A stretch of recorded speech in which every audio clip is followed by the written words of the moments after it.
Hey, what's up? It's Cute What If this side. Today we will be seeing, what if Deku got Quirk virus? Now before we move ahead with the fic, leave a like and subscribe to the channel for future what ifs like this. You wanna make me what? Shouted the class representative Tenya Ida. Standing in front of him was their homeroom teacher Aizawa. He had suddenly been called to his teacher's office out of the blue only to get some interesting news. Their drowsy teacher stared at his student with his dry eyes. Why did you yell? I only said that you were in charge of making sure all the students in the class want to practice the proper social distancing till the pandemic is over. I'm just so honored you determined that I was suitable for such a great responsibility. Ida shouted again. Getting this task made him feel like he was selected as class rep all over again. The warm fuzzy feeling in his stomach made him feel all giddy inside. Look, just make sure no one here does anything that'll get them or others infected. Me and the other teachers have to stand guard around the school to make sure no one is infected or a villain gets in. An average civilian getting sick is bad enough, but if one of you kids were to get it, who knows what kind of damage your well-trained quirks might do. Aizawa stated as the thought of Bakugo suddenly exploding after a workout ran over and over in his mind.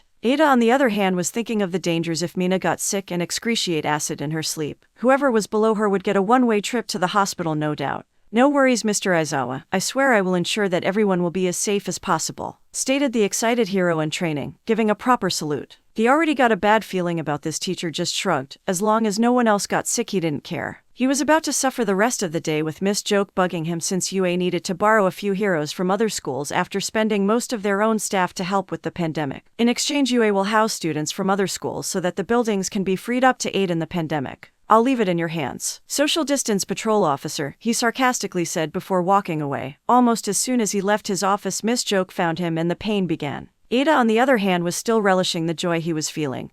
He was going to be the best social distance patrol officer ever. Social distance patrol officer Ada Case 1, 2 exposed. Ensue was about to step outside to get some fresh air. She's been cooped up inside for far too long and thought she could spend a few minutes in the sun. That was until she heard someone shout, "Stop right there." She didn't even have the chance to turn around before Ada came dashing in front of her. "Where's your mask and gloves? Even if it's something as small as a walk, you should always wear them," stated the ever so firm Ada. Ensue just looked at Ada and the content in his hands before replying, "Okay," putting them on before leaving. As he watched her walk off, Ada had the most satisfied face he had had in a while. "I'm killing it at this job." Social distance patrol officer Ada Case 2, the escapee. Sato was just casually walking toward the exit. He had his face mask and gloves on, looking excited. That was until he heard a rolling thunder behind him and someone shouting, "Stop right there." By the time he turned around, Ada was already standing there with his hand held out. "Where do you think you're going?" he announced. Looking ever so confused, Sato answered, Hey, I was about to sneak out so I can see that new Maruko vs. Ryuko movie. You do know we were ordered by the government to not leave home unless it was absolutely necessary, right?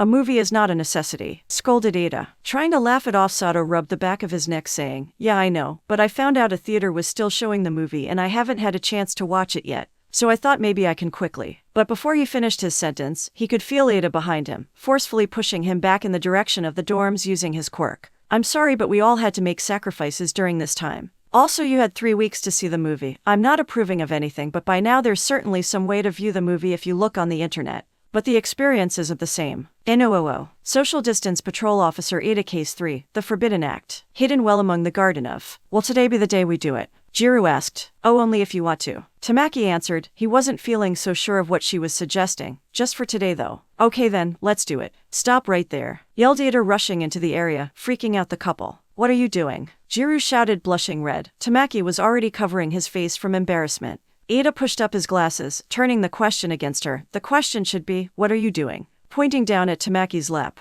There in his lap was his hand along with Jiro's. They were holding each other. "She made me do it." Tamaki blurted out. "Hand-holding. How could you? You know better." He continued, "Tamaki isn't even from our class, meaning he's not in our dorms. He's practically a guest. You should have a 6 feet distance between the two of you." He tells them, using his own hands to separate them and their sinful hands away from each other. "Better. You jerk. I've been working him for months to finally hold hands," said a very angry Jiro. "You should be focusing on your hero training than youthful romantic flings." "I warned her this would happen," mumbled Tamaki. "We're not a fling," shouted Jiro. Tamaki started shivering as he knew what happens when she gets too frustrated. 2 people had earphone jacks shoved in their ear that day. Social distance patrol officer Ada Case 4, confinement. Mina walked out his room. He felt a little lightheaded all day and thought of getting something to eat from the cafeteria since they were allowed to get food there as long as they didn't eat there. But then he sneezed. Recipro burst, and a rolling thunder could be heard, followed by a call. "Stop right there." Before Miney can even react, he is grabbed and thrown back into his room. If you're feeling sick or are showing symptoms of not feeling well, self-quarantine yourself. In this case your room, stated the ever-wise Ida as he slams the door. But what about food? Cried Maida from behind the dorm. As he secures the door to prevent future mishaps,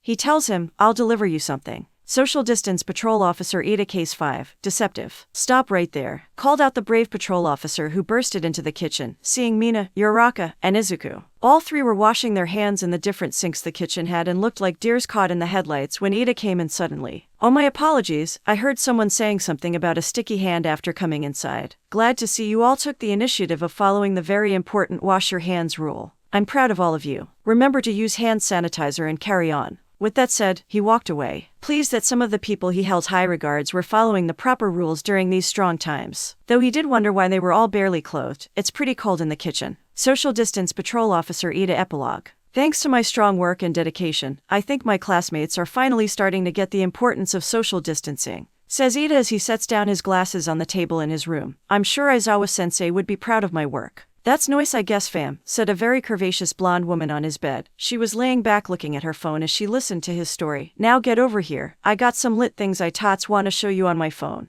You know the rules Kami, during this quarantine we gotta be careful with our social contact.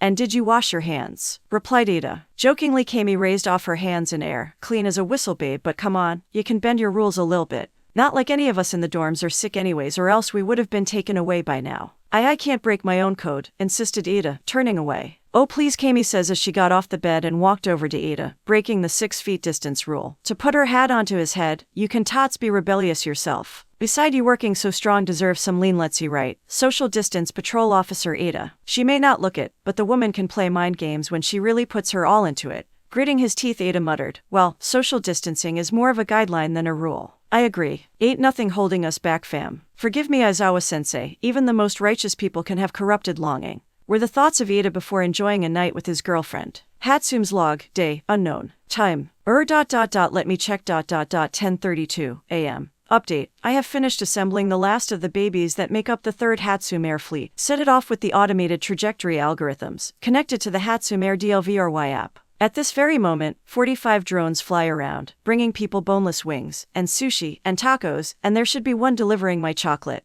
There, good work baby. Thanks for your business, answered her own voice in a recording on the drone's speakers. May stopped the recorder to unwrap the chocolate bar she had delivered to herself from a convenience store close by, closing her eyes as she enjoyed the rich taste of dark chocolate and almonds, with just a hint of rock salt for contrast. She was no connoisseur of chocolates, or any sort of food critic, but it was tasty as hell, and that was what she liked. And it also had a bit of emotional meaning for her, even as unused to dealing with her feelings as she was. It was the same brand and flavor that Izuku had gifted her last White Day, when he had asked her to be his girlfriend. Of course, May had said yes. A year as friends had changed a lot of how May saw things, made her experience a lot of new stuff. The first time bringing over a friend home. The first time someone other than her dad joining her in a tech convention. The first time someone would regularly check on her, and make sure she was taking care, eating well and sleeping enough. Had she been subconsciously falling for him all along? Maybe. She did remember his name when they had met during the cultural festival. Happy to see her favorite client ... Oh, he was her favorite. Alright, the excuse of it's just inspiration. Power loader sensei. While working for several sleepless nights on the perfect gloves for Izuku to use with his new Air Force smash technique, well, it was as flimsy an excuse as any. Then all those times he would visit for upgrades and repairs, how they would hang out after class and talk about heroes and technology and all that nerdy stuff they found out they both liked. How kind and Midoriya was with her every time, how May's mom and dad adored Izuku ...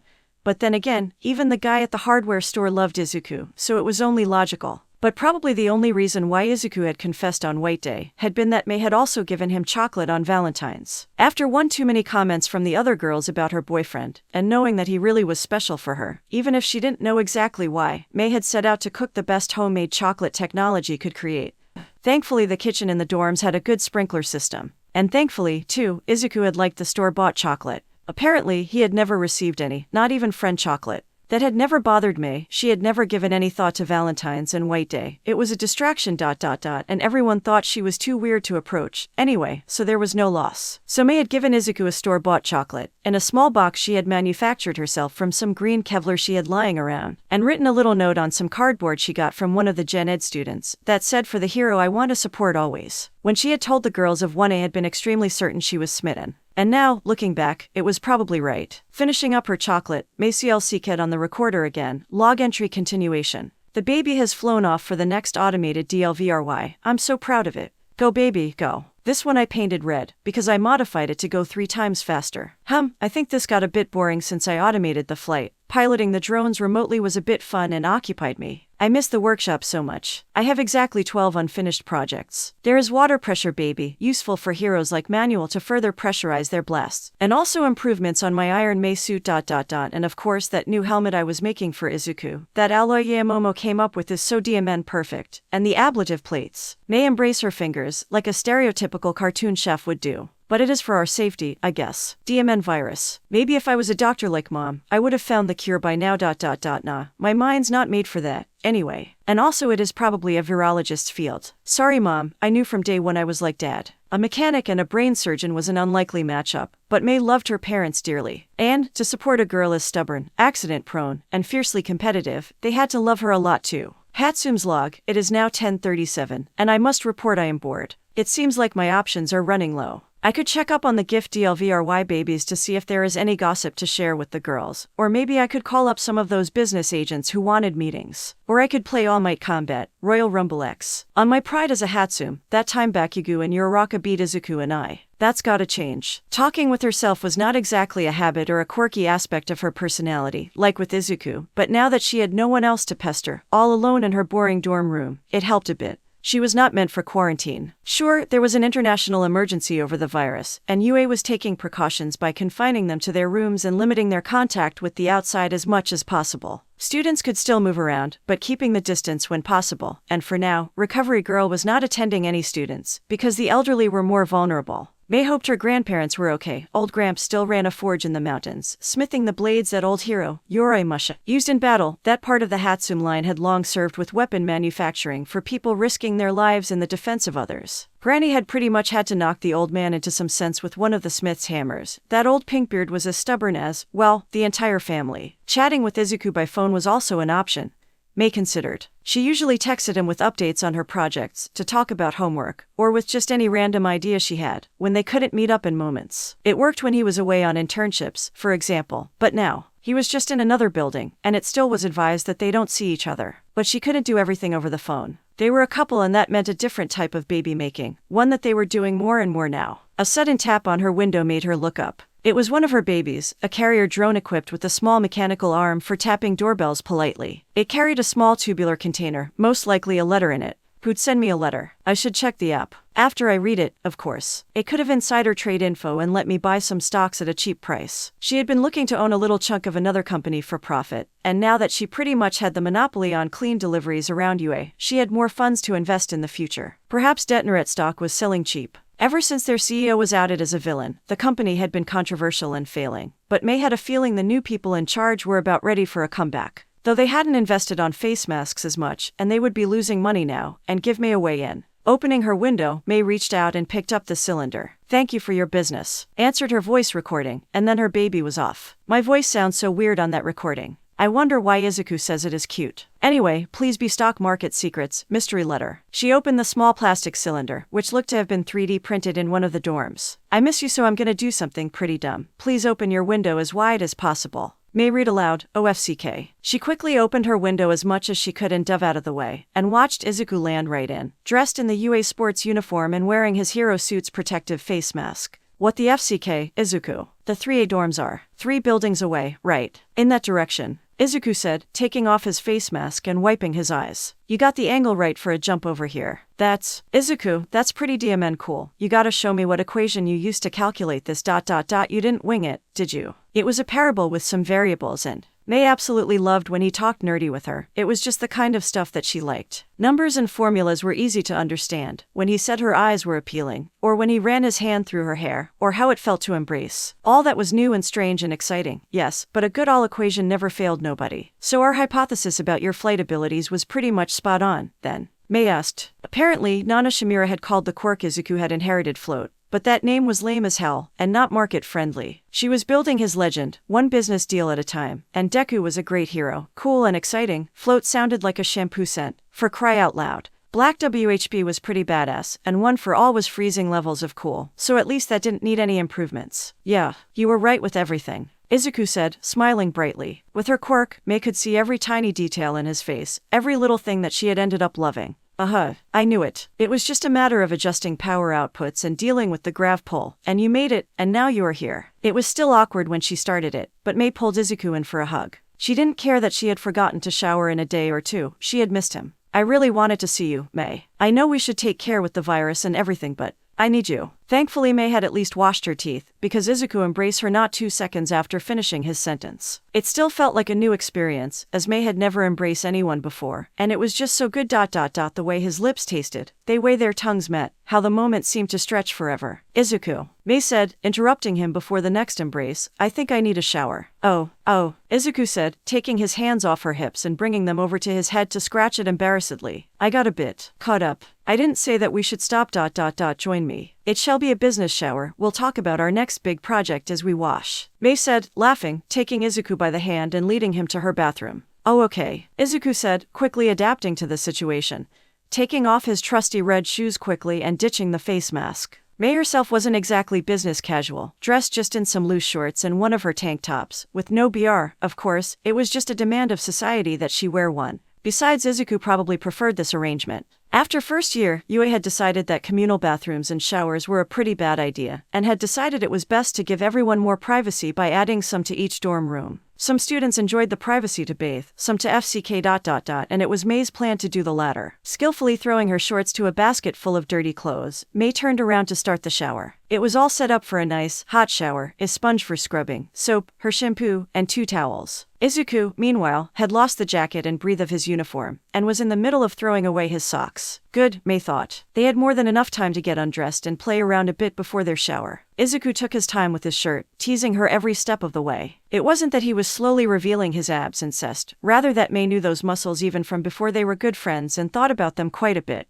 His scars haunted Mei, but they still made Izuku who he was, and, as Mei let her hands explore her lover's body to her content, she felt each and every one of them. Izuku shivered and groaned as her hands reached down to cup his butt and bring him closer, and what she felt poking her as their bodies touched. You know, I could probably design you better underwear, Izuku. It seems like you want out of this pair of boxers. Mei teased as Izuku pulled off her top over her shoulders. With a shake of her head, her hair dropped loose around her, only to be parted by Izuku's hands as they cupped her face and brought her in for an embrace. As they embraced, Izuku's hands found their way to her breasts. Oh, how he fixated on them, and what marvelous attention he gave them. He rubbed them tenderly, his rough hands surprisingly careful and kind against her pale, soft skin. His thumbs just lightly tracing her ass, his fingers cupping as much as he could grab, Mei's breasts more than filling his hands. She faced a dilemma, then, whether to take off his boxers, or her panties, first. To be selfish, or to release her lover from those cruel boxers, which so imprisoned him. Her mental capacity for such complex, life-altering decisions was cut short the second Izuku's lips left hers, and he embraced her neck. She took off his boxers first, feeling him strong against her, pressing to her stomach. As Izuku moved down slowly, Mei dropped her panties. An embrace on her collarbone almost made her melt, but when he started embrace her breasts, Mei was ready, so ready. She wanted this. FCK, are you going to my ass? Just don't bite in. Ooh, that is. Right there. The shower made a small noise, alerting them that the water was ready, a small invention of Mei's in order to save water. Already a sweaty mess, Mei was grateful for the water being just perfect as she slipped inside. Did you shower already, Izuku? Mei asked, noticing he was already grabbing her shampoo and putting some in his hand. I did, so I washed already, but I can wash you. He was so kind and caring and strong. As Mei undid her braids, she could feel Izuku unconsciously poking her back, so the moment her hair was loose and falling around her shoulders, Mei reached back and gave Izuku's DCK a little tug, nice and slow. If his goofy smile and muffled mons were any indication, he was definitely liking it. He still tried to shampoo Mei's hair, but everyone knew the engineer had agile, skillful hands, and she had some experience now touching him, and wanted it to be good. Somehow, Izuku managed to wash Mei's hair, leaving it smelling nice and sticking to the back of her neck, all its volume flattened by the water. Picking up the soap and the sponge, Izuku started from Mei's neck, massaging her tense,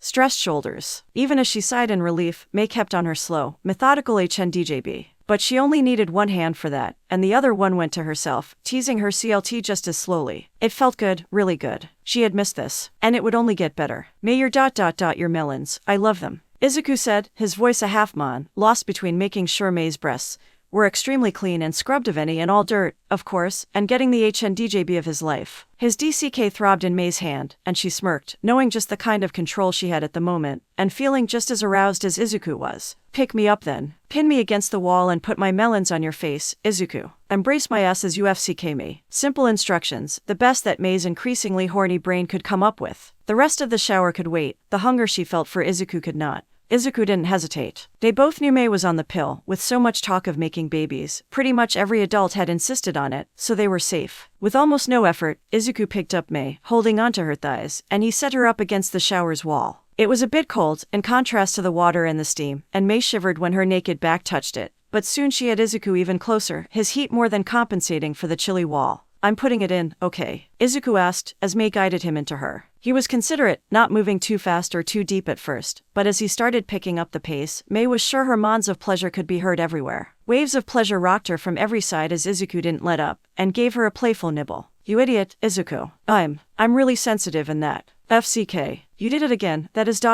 keep doing that. FCK me, Izuku, just do it. May knew they couldn't last much longer like this. The bliss was building up to unbearable levels, and she could feel Izuku's DCK twitching and throbbing as he moved deep inside. It would happen soon, she could feel just how close she was. Her arms wrapped around Izuku's neck, May moaned inside, her cries of pleasure louder and louder. Her entire body shook, electrified with anticipation. Izuku, I'm really close, keep going. Don't slow down, don't stop. May, let's ... let's come together. Izuku groaned, as his move made May feel better and better. Yes, make love to me, do it, do it. May yelled, feeling her insides melt in heavenly satisfaction. May, I love you, Izuku said, but his words were drowned by May's CLMX. Now she was sure someone must have heard the incoherent yell of pleasure, but she frankly didn't care. Izuku had filled her up, and a part of her wondered if it would feel even more exciting to do it without the layer of security that the pill gave them. It would truly be baby-making. That ...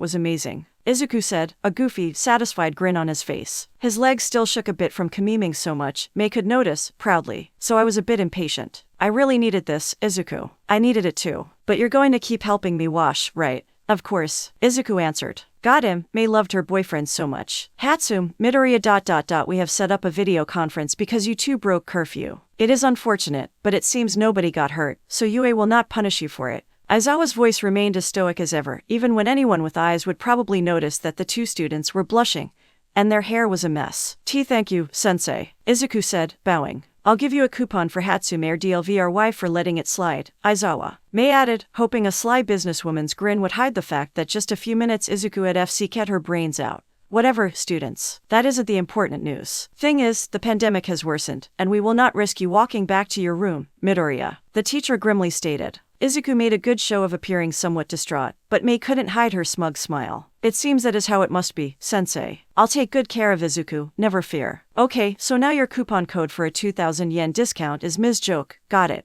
May was well aware of the affair, having witnessed the two holding hands from afar one time. Hatsum, you are dreadful ... but I appreciate it. Now, remember that hygiene is our best weapon against the virus. Don't worry, sir, Izuku made sure I got very clean. May said, and, when Aizawa disconnected, she added, mostly that my melons were clean, though. Yuga couldn't take this any longer. At this point, it was the third day of his shine and wonder being confined to the bland interior of the dorms, and it was beginning to drive him to the limit of his patience. The blonde wouldn't claim to fully understand everything that had been going on over the last few days, but the principal's words were clear: forced isolation, airborne virus, and the need to wait it out until a vaccine could be created in order for everyone to return to their normal lives. But could you blame him for wanting to get out of this house? Bakugu's anger had been growing worse with no physical outlet for his stress. Sato had been cooking all day every day trying to entertain himself. Midoriya's mumbling was beginning to make others uncomfortable, and Todoroki's nonchalance about the whole situation was beginning to make him seem too cool under pressure. No one was talking to each other, the tension oh so palpable, like everything would explode at the drop of a hat.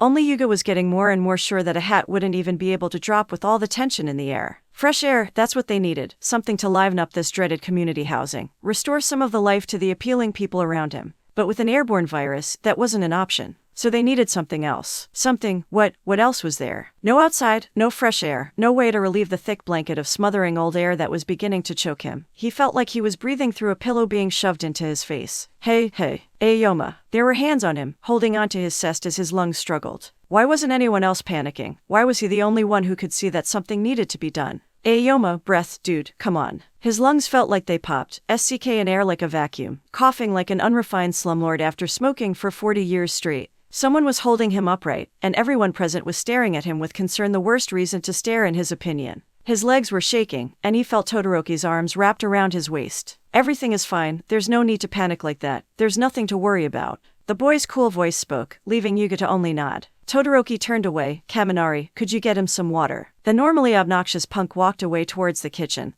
leaving Todoroki to lead Yuga to the couch. He collapsed onto the cushions, bringing his legs to his chest and hugging himself. Todoroki placed an awkward hand on his shoulder and tried to give a small squeeze to reassure him. It didn't do much. Kaminari handed Yuga a glass of water, non-sparkling, because of course it wasn't, and went to leave the room. Most of the others present followed, leaving Yuga with Todoroki as his only company. The more slender blonde took a few deep breaths as he made to raise the glass to his lips, but halfway there Todoroki's hand had grabbed onto his wrist. Yuga's hand was shaking, trembling so much that he'd been about to spill his water. The two-tone teen beside him helped calm his shaking, finally letting Yuga drink some. He choked on the water, spilling it over himself as he began to cough. Why was his throat so dry? His shirt, one of the nicer ones he wore when he was in a good mood, was now drenched. Yuga could feel tears stinging at his eyes, and he clenched his fist tightly, his perfect nails digging into his flawless palms, no doubt leaving such ugly marks that would mar his hands for days. Todoroki, bless his patient soul, on this day took the empty glass from Yuga before he could throw it to the ground in frustration.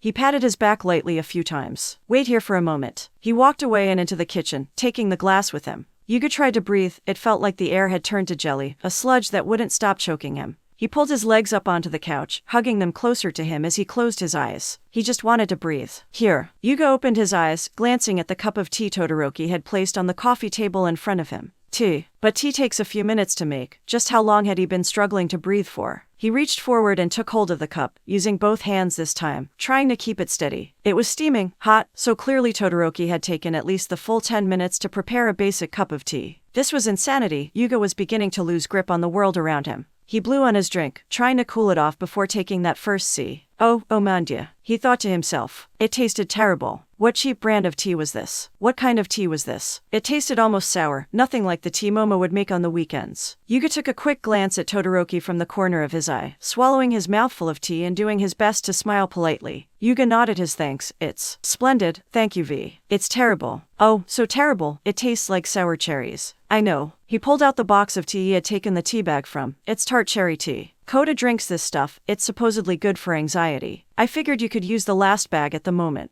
I'll order Koda a replacement box a little later. He put a hand on the cup Yuga was holding, pushing it back towards his face. Drink it. We don't need you collapsing again. Scrunching up his pretty face, Yuga took another gulp of the tea, flinching and groaning at its bitter taste. It was a struggle. His throat still felt tight and his heart was still racing. This tea would only be a temporary solution, but it might just be the solution that helps to tide him over until they can get some fresh air. Just some fresh air, that's all he needed. When the news that UA students were to remain indoors in their dorms, Toru was initially distraught. The thought that she would have to spend weeks, if not months, indoors for her own safety was agonizing. Even after the first day alone, where she'd done all that she could to keep herself entertained, from watching some television to working out in Heights Alliance's basement gym, she still found herself at her wit's end. Sighing, she stepped out of her shower, padding through her room as she grabbed a fresh set of clothes. As she began getting dressed, she suddenly stopped, straining her ears. She knew she had heard something. Now it was just a matter of time until it would occur again. And there it was, a muffled sound of music. This shouldn't have been surprising to Toru. She lived just down the hall from Jiro, after all, so hearing the occasional musical melody wasn't unexpected.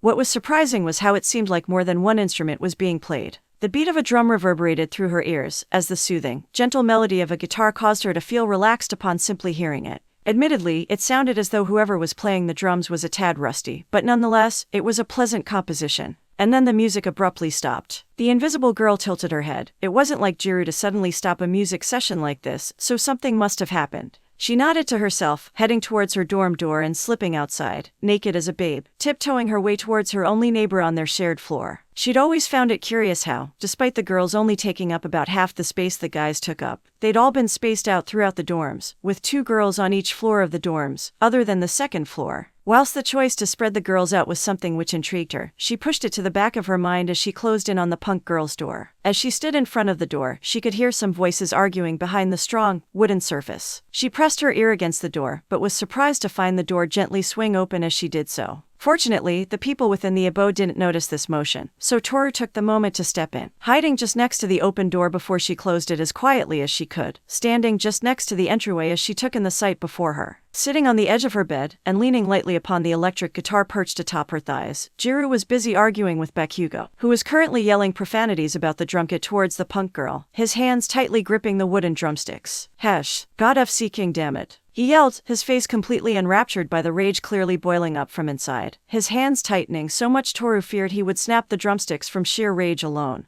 "Hey, you break it, you're buying me a new one." Jiro spoke harshly, her glare centered squarely on the fiery boy in front of her, her right hand twirling her quirk around her finger, a common nervous habit that Jiro had, as Toru had noticed her do it many times before. "Then stay the FCK in time," Bakugo retorted, pointing one of the drumsticks towards the punk girl. "It's not my fault that you can't do something as simple as that. You're the one who dropped the beat," she replied fiercely, pointing one of her earphone jacks towards the metronome placed on the side of her bed. Even now, despite how they'd stopped for a few minutes now, it was still SWNGNG from side to side dutifully. "That thing is broken. It's way off," he continued yelling, however this time his anger seemed to be calming, as his glare seemed to have relaxed and his motions weren't as emotion-based as they'd been prior, the naked girl noted. She knew her quirk would come in handy in situations like this. Being able to actively spy on people without them necessarily knowing she was in the same room as them was invaluable in reconnaissance missions. So while she somewhat lacked outright power as many others did, she knew there were things that she, and only she, could do. Didn't make it any less embarrassing, however, while she was proud of her abilities, the fact that she had to be flat out naked to do her job was somewhat uncomfortable. Jiro stood up, placing her guitar on her bed as she began moving towards the blonde boy. Her expression was almost unreadable to the invisible girl, watching with anticipation for what she was going to do in retaliation to the unhinged boy. She was not expecting Jiro's next actions at all. Where she'd expected their rage-filled argument to continue for at least another hour, instead Jiro reached her arms outwards as she drew closer, pulling Bakugo into her chest, looking downwards at him. "Let's just take a moment, okay, babe," she muttered, gently stroking his hair. Toru was fully expecting Bakugo to blow up and yell some more, as he often did with the rest of their classmates. What she hadn't expected was him to wrap his arms around her waist, turning his head to the side as he nuzzled her slightly. The invisibility quirked girl noticed that he was still wearing his scowl, but it was far softer than she'd ever seen it before now. Love you," he muttered, a bashful, yet still strong look upon his face, his gaze firmly locked on the floor. "I love you too. Just take your time, okay? We've got a lot of time to kill right now, after all." Jiro spoke softly, still stroking his hair as she held him close. MHM. He mumbled, his own hug around her tightening. Realizing she was intruding on a rather NTMT moment, Toru quickly turned around, slipped through the door as quietly as she could and dashed as quickly and subtly as she could before getting back to her room, breathing a sigh of relief. Whilst that hadn't been what she'd expected from this little sneaky outing of hers, she now had found her next pastime. And she had something to tease Jiro about too. History was being written as they lived through it. An outbreak starting in China had spread like mad across the globe, including Japan. The dormitory of Class 1 has been put under a lockdown for a week now. The principal, Nezu, was going to lock down UA as a whole, but decided against the risk of one of his more powerful students contracting the virus and causing an accident. Initially, everything was fine. The first 2 weeks were filled with lots of speculation and relaxation. Not much was happening, except for people like Kaminari and Minda being themselves on a daily basis. Soon enough, however, isolation got to the 20 students quickly. Week 3 Day 1. Zero, have you seen how people are reacting to this? They're hoarding toilet paper. Kaminari turned down the volume on the TV. Well, I saw it. The tape Quirk boy waved his phone in front of the electric Quirk boy. I look at memes daily, man. Strange that TP is what they hoard instead of something useful like food. You know what we should do? Zero rolled his eyes, knowing something stupid would come next. We should make a TP for it. Then when we post about it, we can flex on anyone that doesn't have any. There was a pause. Zero half expected something to CLCK in Kaminari's brain to CLCK, but alas nothing happened. Question: how are you gonna get the TP? Kaminari's smile dropped a little, but quickly rose. I'll just ask Yamomo to make some. Before Zero could intervene, Kaminari ran off to Yamomo's room. He knocked on the rich girl's door, waiting a few seconds before it popped open. Hello Kaminari, how can I be of assistance? The girl eyed Kaminari carefully. You're not here with Minda again, are you? He shook his head. Nah, I had a crazy good idea. So everyone is freaking out and buying a bunch of toilet paper. Could you make a ton of TP rolls and help me make a fort out of it? Momo deadpan at the teen. You're kidding, right? Nope. The door slammed shut and Kaminari was surprised. Why, what's not to like about that idea? As Kaminari dropped his head and walked away, He heard the door creak open and turned to see Momo holding a box. "Here's for your stupid idea. If I didn't do it, you just keep bugging me, so I figured I'd bite the bullet and let you take the cheapest toilet paper I have." Momo dropped the medium-sized box at her feet and went back to her room. Kaminari's eyes lit up in glee. "Thank you, yeah, Momo." Later that night, a post on social media went viral because it contained a toilet paper fort and two UA students posing in front of it, Zero and Kaminari. Week 3 Day 2. Training was a must for some people. Even with this lockdown, the most determined students would still find time to progress their quirks. In the dorm gym, we see the wielder of One for All sparring with two bros. It was a three-way training session between Kirishima, Tetsu, and Midoriya, and the two hardened bros were pushing Midoriya back. Limited to 8%, Izuku had to dodge until he could find an opening in their defense. Ducking under a jab from both boys, Izuku finally saw his opportunity to strike. He delivered a ferocious right uppercut to Tetsu, whose steel body started to crack, followed by a leg sweep to Kirishima, who turned and fell onto his back to cushion the fall. Before he could get up though, he was kicked in the stomach by Izuku, whose eyes were burning with determination. All right, Midoriya. I give. Midoriya grabbed a towel from a close bench and handed it to Kirishima. He saw Tetsu grabbing his own towel. "Sorry about going strong on you guys. I just got into the moment and well." Midoriya blushed from embarrassment, but felt a steel hand on his back. "It's all good, Midoriya. This just shows we need to get stronger too." Tetsu and Kirishima said their farewells as Midoriya stayed behind. With the virus going around, Izuku was very cautious around everyone. If he lost control of One for All, what would happen to his body? What would happen to One for All itself? His thoughts were starting to escalate, but he was interrupted by a bubbly voice. "Midori," followed by another bubbly voice. "Deku-kun. Ashido, Uraraka. How are you guys?" Midoriya started to become nervous around the very pretty girls. Mina latched onto his arm, burying it in the Valley of Gods. His red face started to heat up even more as he was dragged along. "Well, Uraraka and I were gonna make a TikTok and need your help." Uraraka started to hide her face for unknown reasons. "Oh, I suppose I can. Uraraka, are you okay?" The chestnut-haired girl seemed to jump from the sudden attention and tried to stutter out an excuse. Mina saw she was stuck in an awkward state, so decided to help. "I bet it's just the quarantine getting to her, right, Acha?" Slowly, Uraraka started to calm down. The group of three made their way to the main dorm area. They arrived at Mina's colorful room, the two girls sitting on the bed with space in between. They already had a phone set up on the desk across. "Well, come on, Midori, take a seat." He gulped nervously before sitting between the two girls on the bed. Mina used her wired headphones to start the recording. Izuku started hearing the beginning melody to the song Undercover Martin, and he had a feeling he knew what was coming up. Except he didn't. When the beat drop came, he felt something wet touch both of his cheeks. His eyes went wide when he realized what happened. Mina had fallen over laughing while Achako buried her face into the pillows out of embarrassment. What? WWY. Izuku's face was going nuclear. Mina herself had a lavender blush spanning from cheek to cheek, while Achako was now hiding on the ceiling. "Well, Acha and I both like you, and since we're on lockdown, we could go on indoor dates, if you're okay with that." Izuku's head felt like it was spinning at 1,000,000 miles per second while his heart was causing tremors to run through his body. His ever-shaking body was calmed at the presence of Achako, who decided to be daring and hugged her crush from behind, resting her cheek on his back. "If you could, Deku-kun, please give us a try." How could he say no? Or, Mina started to speak up. "We could go with Plan B." The sultry tone in her voice led to one decision. He really couldn't say no. Week 3 Day 3. There was an absence of 3 students that went unnoticed by the general class. With this lockdown, some people were taking the opportunity to sleep in. However, some people still felt obligated to provide for the dorms. Take Sato for example. He always cooked for the class every day. Aside from hero work, Sato was an aspiring chef of sorts. He loved providing for people and cooking delicious meals. No one else was near his culinary level, which was a shame, because he would love to have a cook-off with someone someday. This morning, Sato cooked an American breakfast for the class. As they dug in, he noticed that Bakugo had given his plate to Kirishima and started grabbing a few cooking materials. Bakugo, I'm not offended or anything, but what are you doing?"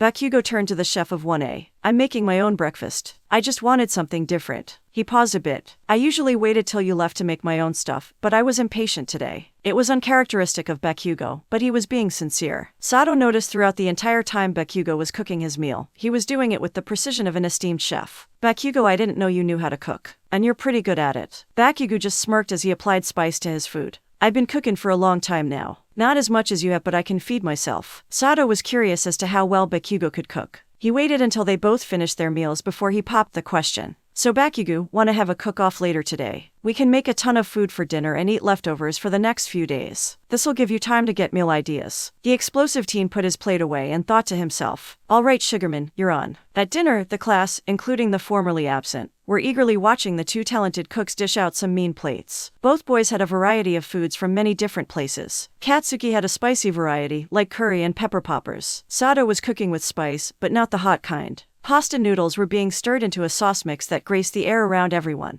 All the students were dying of hunger, eager to eat up what the two were offering. Soon enough, their eyes matched the hunger in their stomachs. Sato's seafood pasta was consumed by the majority, as they were scared to taste the hot mess that was Katsuki's food. But the few that did were treated with an absolute explosion of flavor. The class ate with intense passion, with many tearing up at the flavor and care put into each meal. Bakugo smiled, a genuine smile, and bumped Sato with his hand. Hey, you did good. Sato clasped Bakugo's hand in a manly display of respect. Anytime, Bakugo. So manly. To try and keep the students' minds off of the unending boredom of being stuck inside with no villains to fight, no school to go to and no shenanigans for the foreseeable future, Aizawa had allowed a reporter from Juzo News to interview them about their experiences. A spare room had been dedicated to the setup, a single laptop on a table with a video linked to the reporter's own laptop. Momo had even created soundproofing for the walls so that background noise didn't seep in and distract me from the interview, to put it in the reporter's words. It had taken at least 20 minutes to decide the order for the students to be interviewed in. Aoyama and Mina had spent half of that time arguing who would go first. Bakugo had demanded to go in front of Deku, and Todoroki and Koda had to be convinced to take part at all, and only if they could go last. Finally, Mina, shooting Aoyama a pair of victorious finger guns, strolled into the room and sat down in front of the laptop. Hello there. The reporter paused as he glanced down at a piece of paper on the table in front of him. Mina. He had clearly thought about dressing smart, with a nice, professional shirt and smart, sensible trousers. However, he had obviously given up, considering the all-might hoodie he wore over it all. This is a very simple interview. I'm gonna ask you one question and you can talk for as long as you want about it. It's a very open-ended question, so hopefully you won't have absolutely nothing to say. Before we start, do you give your consent for this conversation to be recorded and used in either text or video form? Mina nodded, a slight sense of worry starting to grow in her chest. If she had known it was going to be all professional and serious, she wouldn't have worn her ironic palm tree sunglasses. Okay, we're good to go. The reporter looked her dead in the eyes, shuffling his papers. So how are you finding quarantine? SHT, Mina said instinctively, before clapping a hand to her mouth. Oh God, are we allowed to swear? I'm so sorry, I wasn't thinking. The reporter raised an eyebrow. It's not really a massive deal, we can edit it. Just try not to do it too much. Good luck getting Bakugo to go along with that, Mina smirked. In what way has it been? Less than ideal. Well, I thought that this would be a great time to learn how to do something I've always wanted to know how to do. A lot of us did. I know that Kaminari is learning how to play the electric guitar with himself as the amp. Shoji is learning how to be a puppeteer, and I'm pretty sure Takoyami had an intervention staged over his obsession with black after he offered to redecorate Akacho's room and turned it into a live-in Hot Topic advert. But I really wanted to get into cooking. It's quite classy, but also really fun. Like me, ever the professional, the reporter decided not to comment on the fact that she was wearing novelty palm tree sunglasses indoors. So I ordered a book online and ordered a bunch of ingredients in that, and I started to make something simple. A nice risotto for all my classmates. Except, Mina blushed a deep crimson. I kinda set the kitchen on fire. The reporter looked shocked. By making risotto? Yeah, well, it wasn't really on fire. It was more like there was a fire that happened to have a kitchen in it.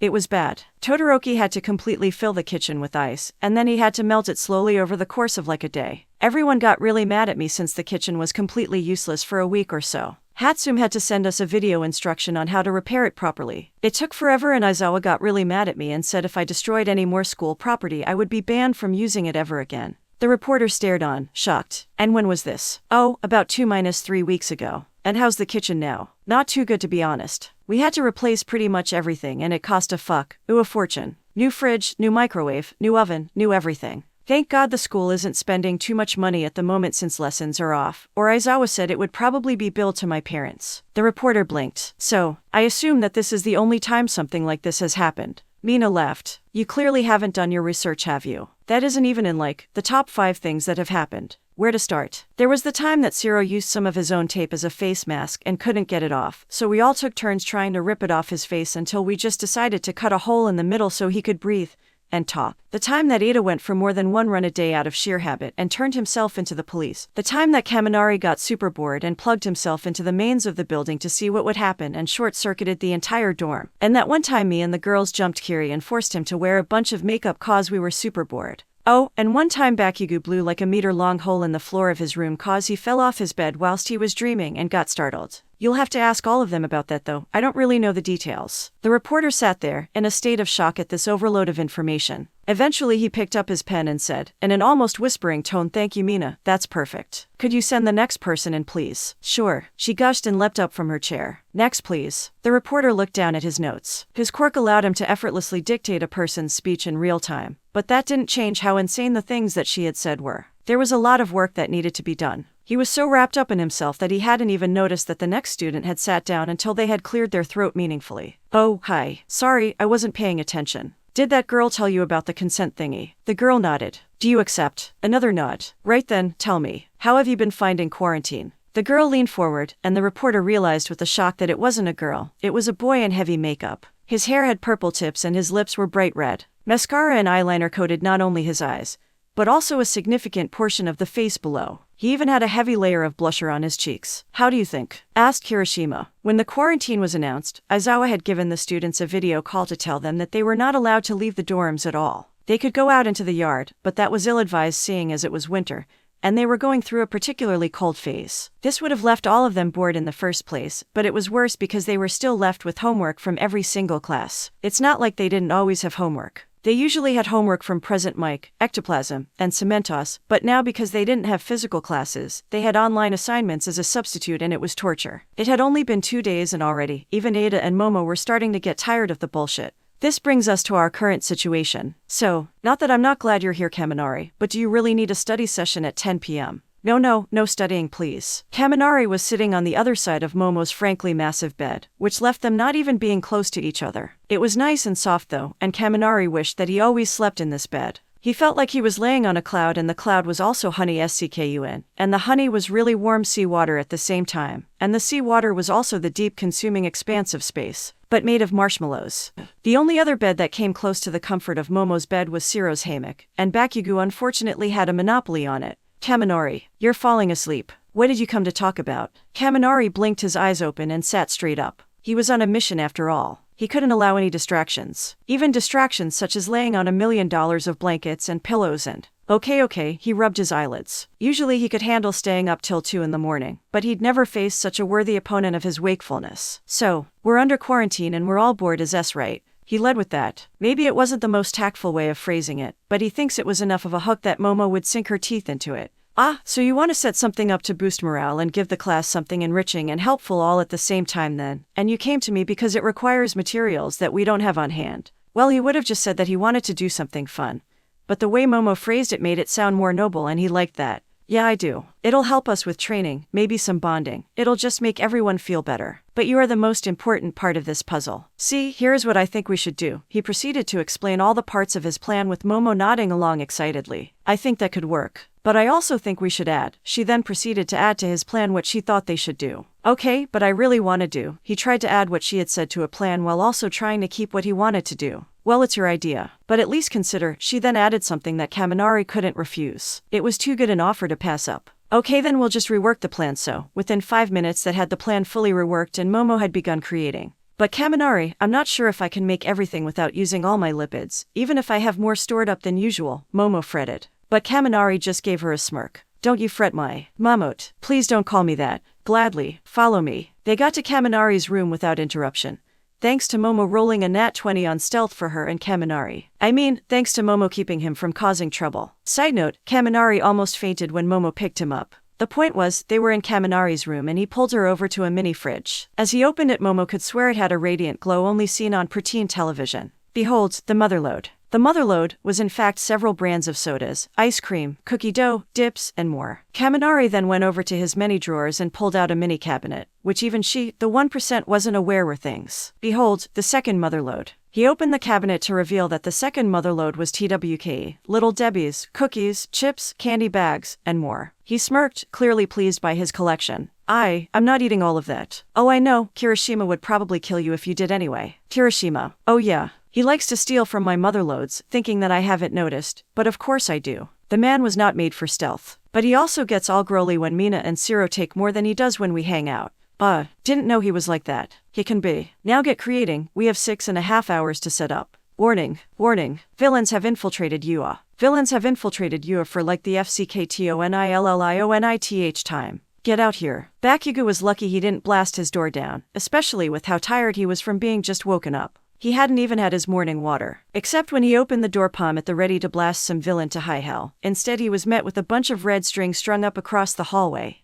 What? Actually wait, did the dorms even have an alarm system? And wasn't that a familiar voice? Bakugo looked to both sides and saw Kirishima and Shoji had come out of their rooms like he had. Kirishima jumped when the three heard a different but also familiar voice. Kaminari, what on earth are you doing? Kaminari's voice was heard once more. Shut up Ida, I'm trying to do a villain voice for fun. Now Momo was heard. Kaminari, please just let me handle it. There was a PRD at the end of the very loud all caps voice. No Momo, come on, it was my ID. Sorry, I'm turning off your access. NOOO Kaminari was cut off. What the FCK is going on? Bakugo was not happy. He still had 5 minutes left of time to sleep and he wanted it. You will be partaking in a fun activity for the morning where you will be bonding with your fellow classmates. This suggestion was brought to you by Kaminari, who still wanted to join even though he helped plan and set it up. First task. Get through the hallway without touching the lasers. These are not actual lasers, but if you touch one then you will be hit with tissue boxes, Germex, and soap bottles. Then you will take the elevator up to the roof and meet me there for the next task. Oh, this sounds fun. Kirishima yelled. TCH, as if I'd do something this dumb.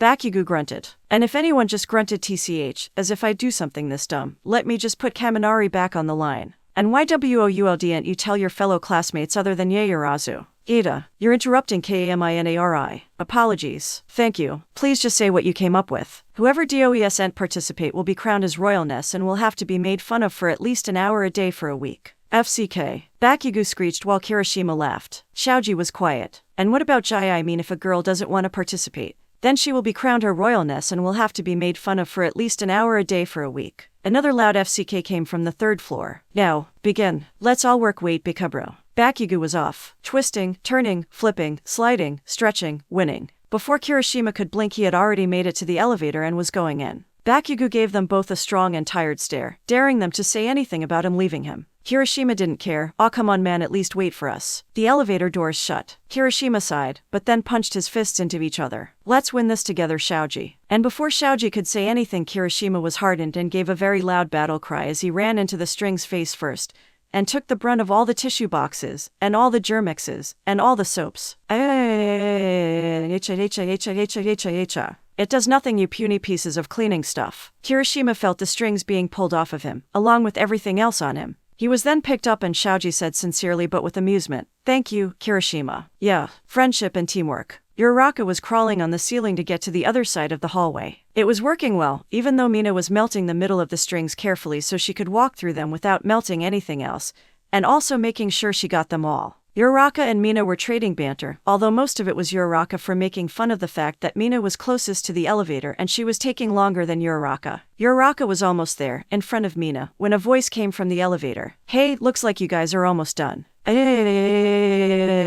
Uraraka accidentally put her finger pads together and fell right into the patch of strings that hadn't been melted, which meant getting pelted in cleaning supplies. Mina meanwhile made a glob of acid, dropped it on the floor, and then slipped on her own acid, causing her leg to fly up and hit some of the other strings and get pelted in cleaning supplies as well. Oops. Hagakure. The two girls on the floor screeched. Sorry. Hagakure apologized, sounding a little sheepish. But only a little. What are you doing here? This isn't even your floor. Uraraka yelled. How long have you been here? Mina interjected. How did you get here? Uraraka yelled again. And why are you naked? Mina finished for Uraraka. Reasons. More screaming. Up on the roof, Bakugo was the first one there. He didn't allow himself the privilege of celebrating. Partly because this activity apparently wasn't done yet, but also because he was tired and it was cold up here and he was PSS. Ah, of course you're the first one here, Bakugo. Should have known. Yaoyorozu waved him over to the doorway to the dorm stairs. He walked over there, yeah, but he didn't return her cheerful smile, or even say hi. Ponytail, what's the next FC King task? It wasn't a question, even though it was totally a question. Wait till the next person comes. Oh wait, you don't have to. Todoroki was the one coming out of the elevator. Oh, Bakugo already made it. Yeah, what's so FC King surprising about that, you Aizawa?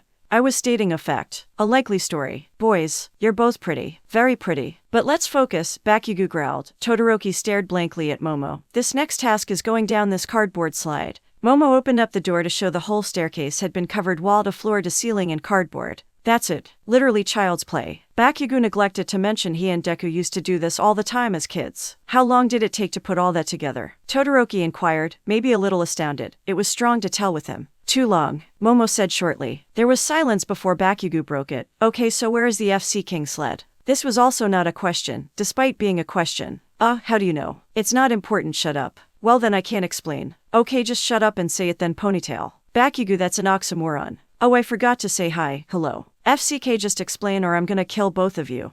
Okay, here is your sled. She pulled out a little plastic sled that could fit probably both of them. However, to save on my lipids I only made 9, so you two are going to have to ride together. What? Yes, I mean, okay. Bakugo looked over at Todoroki confused and then looked back at Momo. PSS off. I'm not FC King riding with him. He can wait. Momo rolled her eyes, then I guess you'll be. She pulled out a walkie-talkie. Kaminari, what was it again? His Royal Highness of Stupid. And also we'll make fun of you at least an hour a day for a week. Bakugo reached for the walkie-talkie but Momo moved out of the way. Come on, Bakugo. Just do it. Bakugo growled, but Todoroki spoke up this time, from the sled, which he had taken and placed ready to go down the slide. It's okay, Bakugo, we can do it. We're friends. Todoroki had placed himself in the front of the sled. Loud, ugly laughter was heard. Yappy akugou. You're friendsss. You can do it with him, aha. The walkie-talkie was thrown down the slide just as Bakugo had gone to explode it. Grrr. FC King, come on Isaha, we already lost time. Bakugo got on the back of the sled and pushed them off, startling Todoroki a little bit. Have fun. Tsuyu was next. Nothing eventful happened. Because Tsuyu is perfect and responsible. Midoriya, Shinsu, Takoyami and Aoyama all came at the same time. However, Dark Shadow was out with them and was hitting Takoyami in the head. Midoriya was limping a bit and his breath were slightly singed, and Aoyama was crawling. Shinsu meanwhile looked just fine.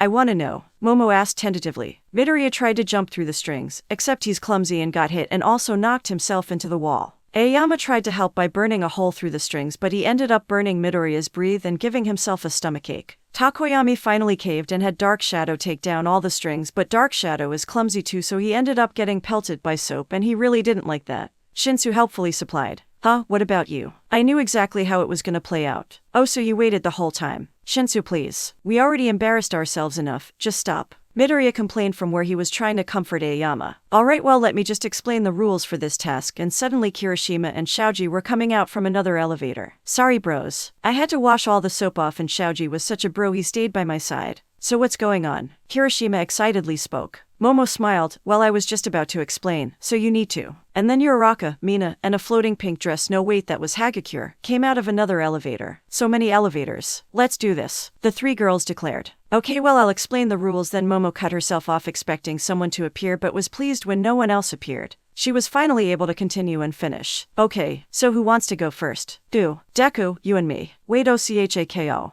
I thought we were going together. Sorry Mina, but bros before bros. What? Oh my god, that's the saddest thing ever. I couldn't choose between my bros, Kirishima cried. While this was going on, Shinsu grabbed Hagakure by her shoulder and pulled her into a sled. He sat at the back and she sat at the front. They pushed off and Shoji took this as the time to pull Kirishima out of his almost tears and take him to ride the sled down the slide. Shoji sat at the back and Kirishima sat at the front obviously. Takoyami and Aoyama looked at each other and shrugged and got in their own sled. Takoyami in the front and Aoyama in the back. Meanwhile Mina and Ochako were still arguing and Midoriya was doing a city job of trying to break them up.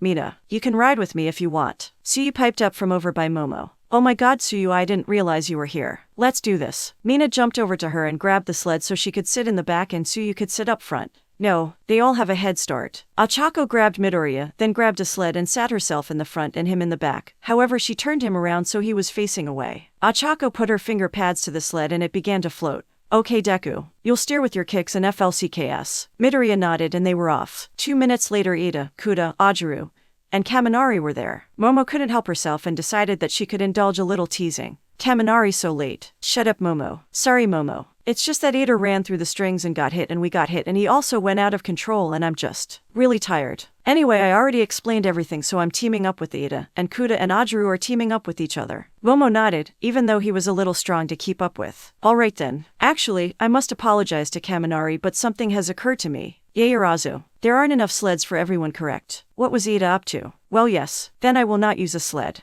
I will simply run down the slide with my engines. No Ida, don't do this to me. Kaminari was wailing from behind. However, it seemed Ada was dead set on this idea. And honestly, Momo didn't want to argue. It also made sure there wouldn't be 3 to a sled. Alright Ada, go on. Ada saluted while running into the slide. From inside they could hear a slightly regretful, I might not have thought this through, but it was too late. Okay, I can salvage this. Ajiru was already in the back of his sled with Kuda in the front. He did look sincerely sheepish at Kaminari though, so that was one thing. Kaminari, it's alright, I'm sure Ohei people are showing up again already. And they were. Now it was Shiro and Satu. Shiro, bro, ride down with me on the slide. Side note, why do you look like that? Kaminari pushed away from where he had grabbed onto Shiro's shirt. Dude, Todoroki froze all the strings, then burned through them, melting them, and then he froze the floor to walk. We couldn't walk though because we aren't powerhouses who automatically have ice skating with their quirks. Okay, that SCK. Slide with me. Dude, me and Satu bonded. I don't want to leave him alone. I'll slide with you later. Shiro led Satu away to get a sled. Shiro sitting up front and Satu in the back. All the while Kaminari fell to his knees with a betrayed look on his face. But then, who will I be paired up with? If not Shiro. Kaminari lamented as Shiro and Satu slid away. Well, there's only one person left. Jiro eventually made it with a bored look on her face. Where have you been? Kaminari said as he ran up to her and grabbed her tight by the shoulders. I didn't. Doesn't matter. Kaminari then picked her up, very strong for him, and placed Jiro in the front and himself in the back. He pushed them down and they were off. Takoyami and Aoyama were gaining on Bakugo and Todoroki. Or rather, Dark Shadow was gaining on Bakugo and Todoroki while he pulled along Takoyami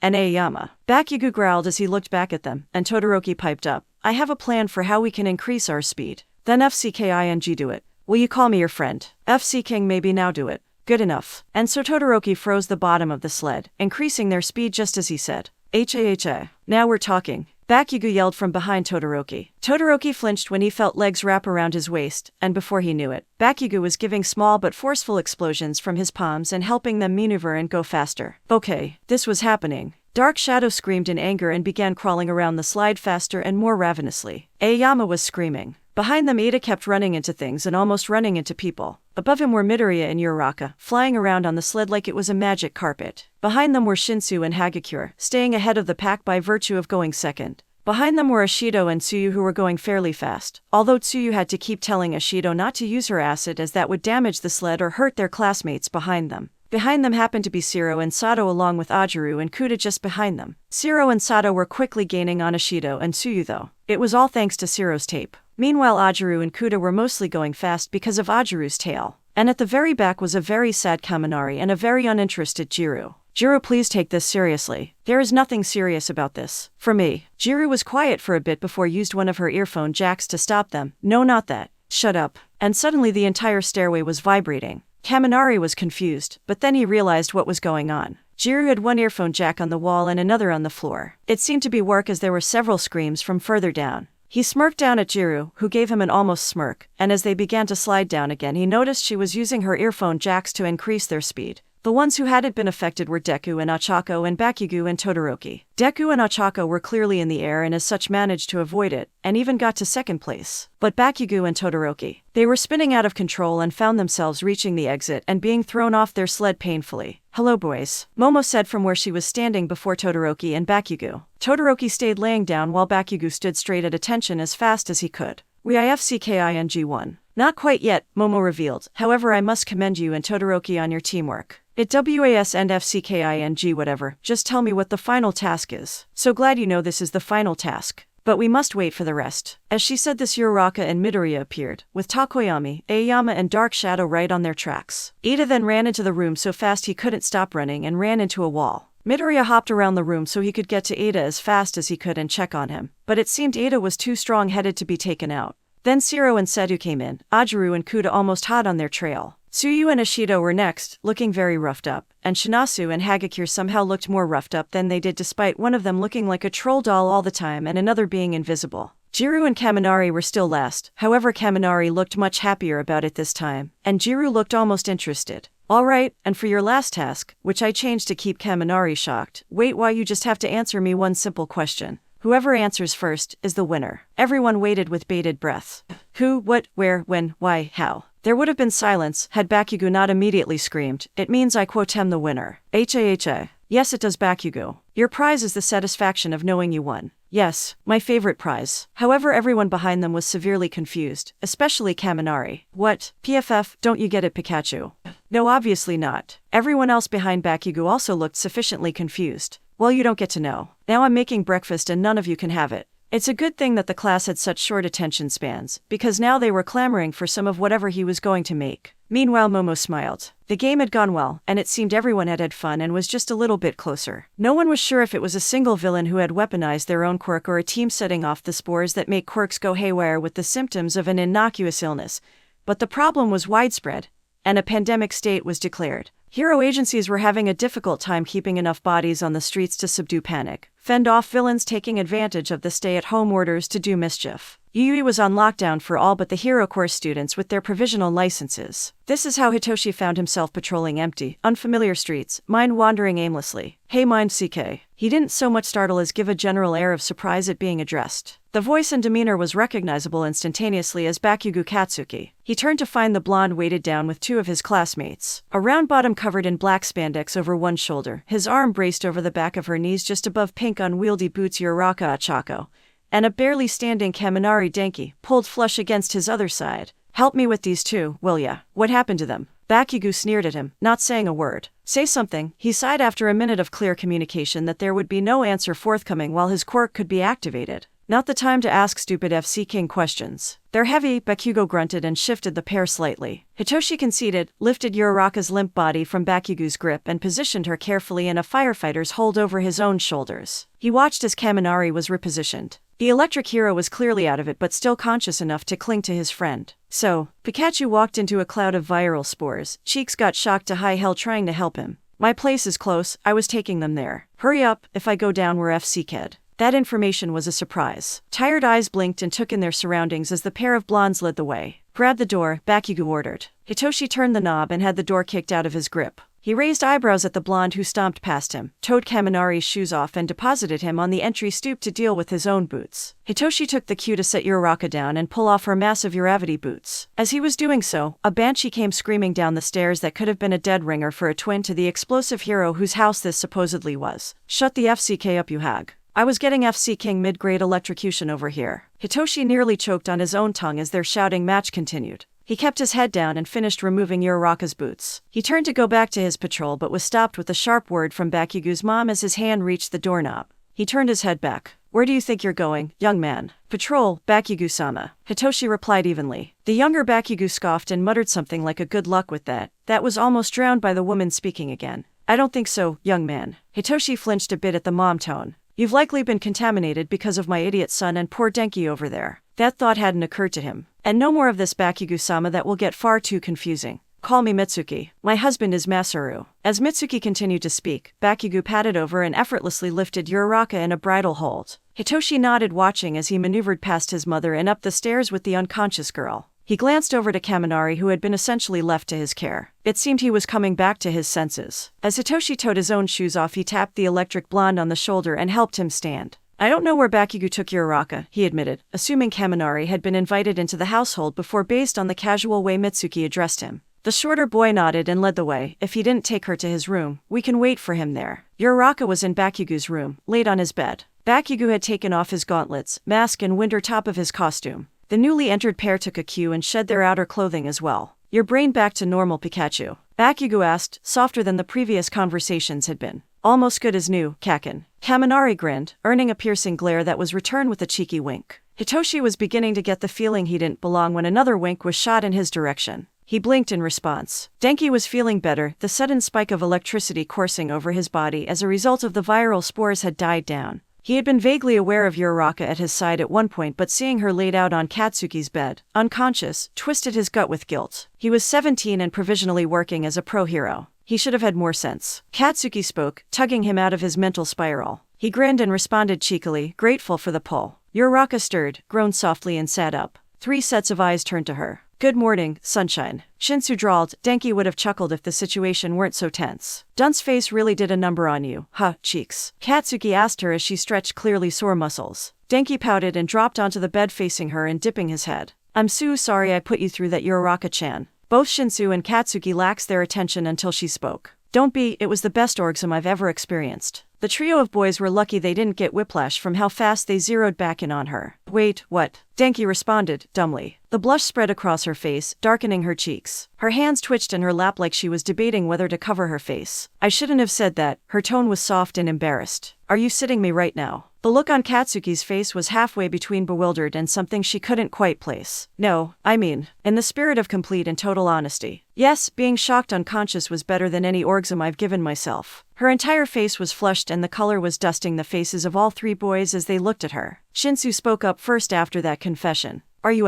have you? Achako looked over him carefully, waiting for him to finish his sentence. He didn't, instead averting his eyes and bringing his hand up to rub the back of his neck. Katsuki bristled at the implication. What's it matter to you? He barked. Achako shot him a look he was sure she had meant to be sharp, but her round cheeks softened the effect and just made her look pouty. Bakugu-kun, we're all friends here. It really only makes sense to wonder after what I just... Well, her hands did go to her face this time, pinkies lifted from her cheeks so as not to activate her quirk. Shinsu spoke up again at that point. Are any of us? I think that's a better question. Less singular. I'm not, Denki piped up. Katsuki shook his head. Achako debated for a moment, bringing her hands from her face, playing with her finger pads. I suppose it depends on what counts. I've never been with a boy, she admitted. Hut, stupid Deku couldn't get it up for you. Katsuki asked, somewhere between amused and offended on her behalf. FC King figures. Denki almost laughed. Achako's hands came down flat on the covers of Katsuki's bed and they began to float around her. Achako's crush on Izuku was never as secret as she had thought.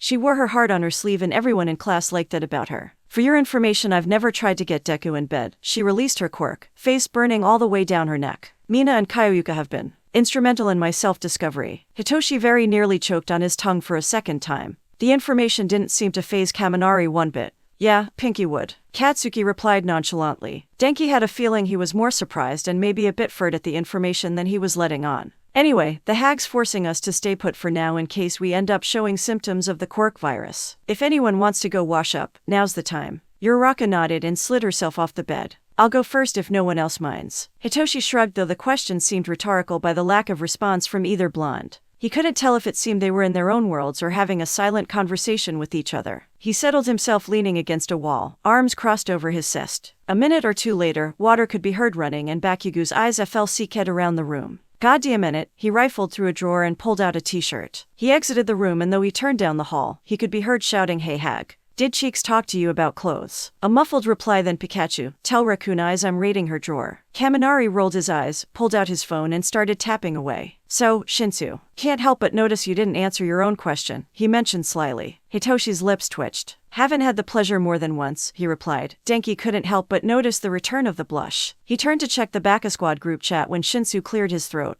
By Uraraka's comment, it's safe to assume they're not together. Denki's eyebrows shot up. When had their little Achako caught Shinsu Hitoshi's eye? A mystery for another day. Nope, we're all single Pringles. Katsuki's just a mother hen. He waved his hand dismissively. He waited a beat or two before glancing up at Shinsu. You know, you might as well relax, we're gonna be here for a while. Mitsuki-sen doesn't mess around. Silence descended until Katsuki re-entered the room, surprisingly not damp, followed not 5 minutes later by the Gravity Princess herself, toweling her hair in one of Katsuki's shirts that was too big for her, and a pair of Mina's sleep shorts. Knowing Katsuki, they would not be a pair with words across the butt. Before Achako could offer up the bathroom to the next user, Mitsuki was in the doorway. Achako-chan, we've prepared the guest room for you, she informed pleasantly in a tone that brooked no argument. I've also called Aizawa-sensei and he's agreed that you will all be quarantined here until symptoms have passed. Bakugu scoffed and Mitsuki rounded on him. Make sure your friends feel comfortable, brat. Dinner is soon. Her tone shifted back to the more pleasant one as Hitoshi's phone buzzed in his pocket.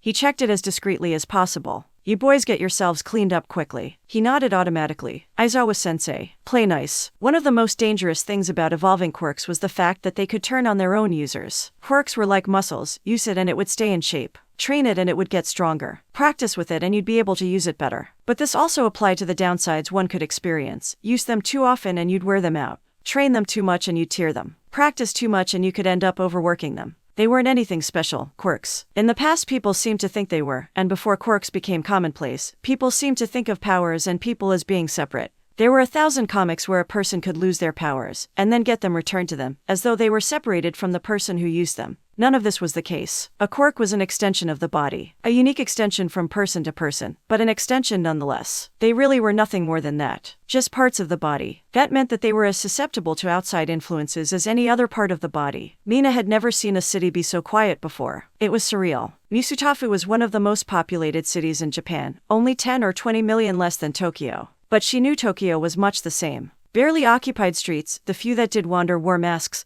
and gloves, and kept their distances from anyone that were often open for all 24 hours of the day had shut down. Some had even been closed permanently, unable to finance themselves under the face of the pandemic. It's quiet. Glancing at her side, Mina noticed Izuku looking around at the mostly empty street. The sight was as foreign to him as it was to her. A month, 2 months, it didn't matter. The sight of the city being as deserted as it was now was surreal, like something out of a disaster movie. Yeah, Mina responded, simply. Her voice was a bit muffled because of the mask she was wearing around her mouth and nose, but she spoke loud enough that it didn't matter so much. It's weird. Yeah. Part of Mina expected Izuku to start muttering like he would do when something about quirks or heroes came up, like he had done throughout most of their first year. He didn't though. He was just silent. She could only assume that he found this as eerie as she did. Like saying a word would shatter what was in front of them somehow. To call it creepy was an understatement. Izuku had grown up around Misutafu. He had been to the city often, long before he ended up attending Yui. It occurred to Mina that he might be handling this differently to her. To look at him was to see someone who didn't represent the person she knew back in the classrooms, or on the field before the virus. "You holding up all right?" she asked, tapping at his shoulder with the back of her hand. For a moment, he looked startled, before he realized that he had zoned out. Mina couldn't see his lips or what expression the rest of his face was making, but his eyes opened up slightly as he returned to real time. "Why yeah," he nodded. He made a vague motion with his hands at the scene in front of him. Mina understood well enough. It was also surreal to see. Behind the two of them, Aizawa, Yaoyorozu, Monoma, Shiro and Todoroki were all batched around, listening to something. Mina had honestly blocked it out. What she was looking at right now had her a bit more overwhelmed, even though she'd seen this same scene every day for a month now. All of them volunteers, and all of them with quirks that were considered useful and safe enough to be used without the risk of spreading further disease if one got infected. Shiro and Todoroki both had range. Momo's creation quirk was valuable. Monoma's copy quirk letting him duplicate whatever was needed. That, and after 2 years at Yu, he was less of an insufferable BSDRD than he was in their first year. And Aizawa's erasure was obviously valuable given the nature of what was going on. Limits to how many heroes and volunteers went out too. Mostly ones who were seen as either incredibly valuable, or those who had quirks that would help limit the spread of the disease. The fact Yui students were considered some of those most valuable volunteers said plenty about the state of the country right now. All this because of a virus. It wasn't like this was the first pandemic the world had been under. It wasn't even as if it was the first pandemic she herself had lived through. Nothing like this though. Certainly not for a disease that worked like this. The name of the virus, Mina didn't remember. Not its official name anyway. She knew its nickname though. The Quirk virus. What it did to people was something it was probably going to be impossible to forget.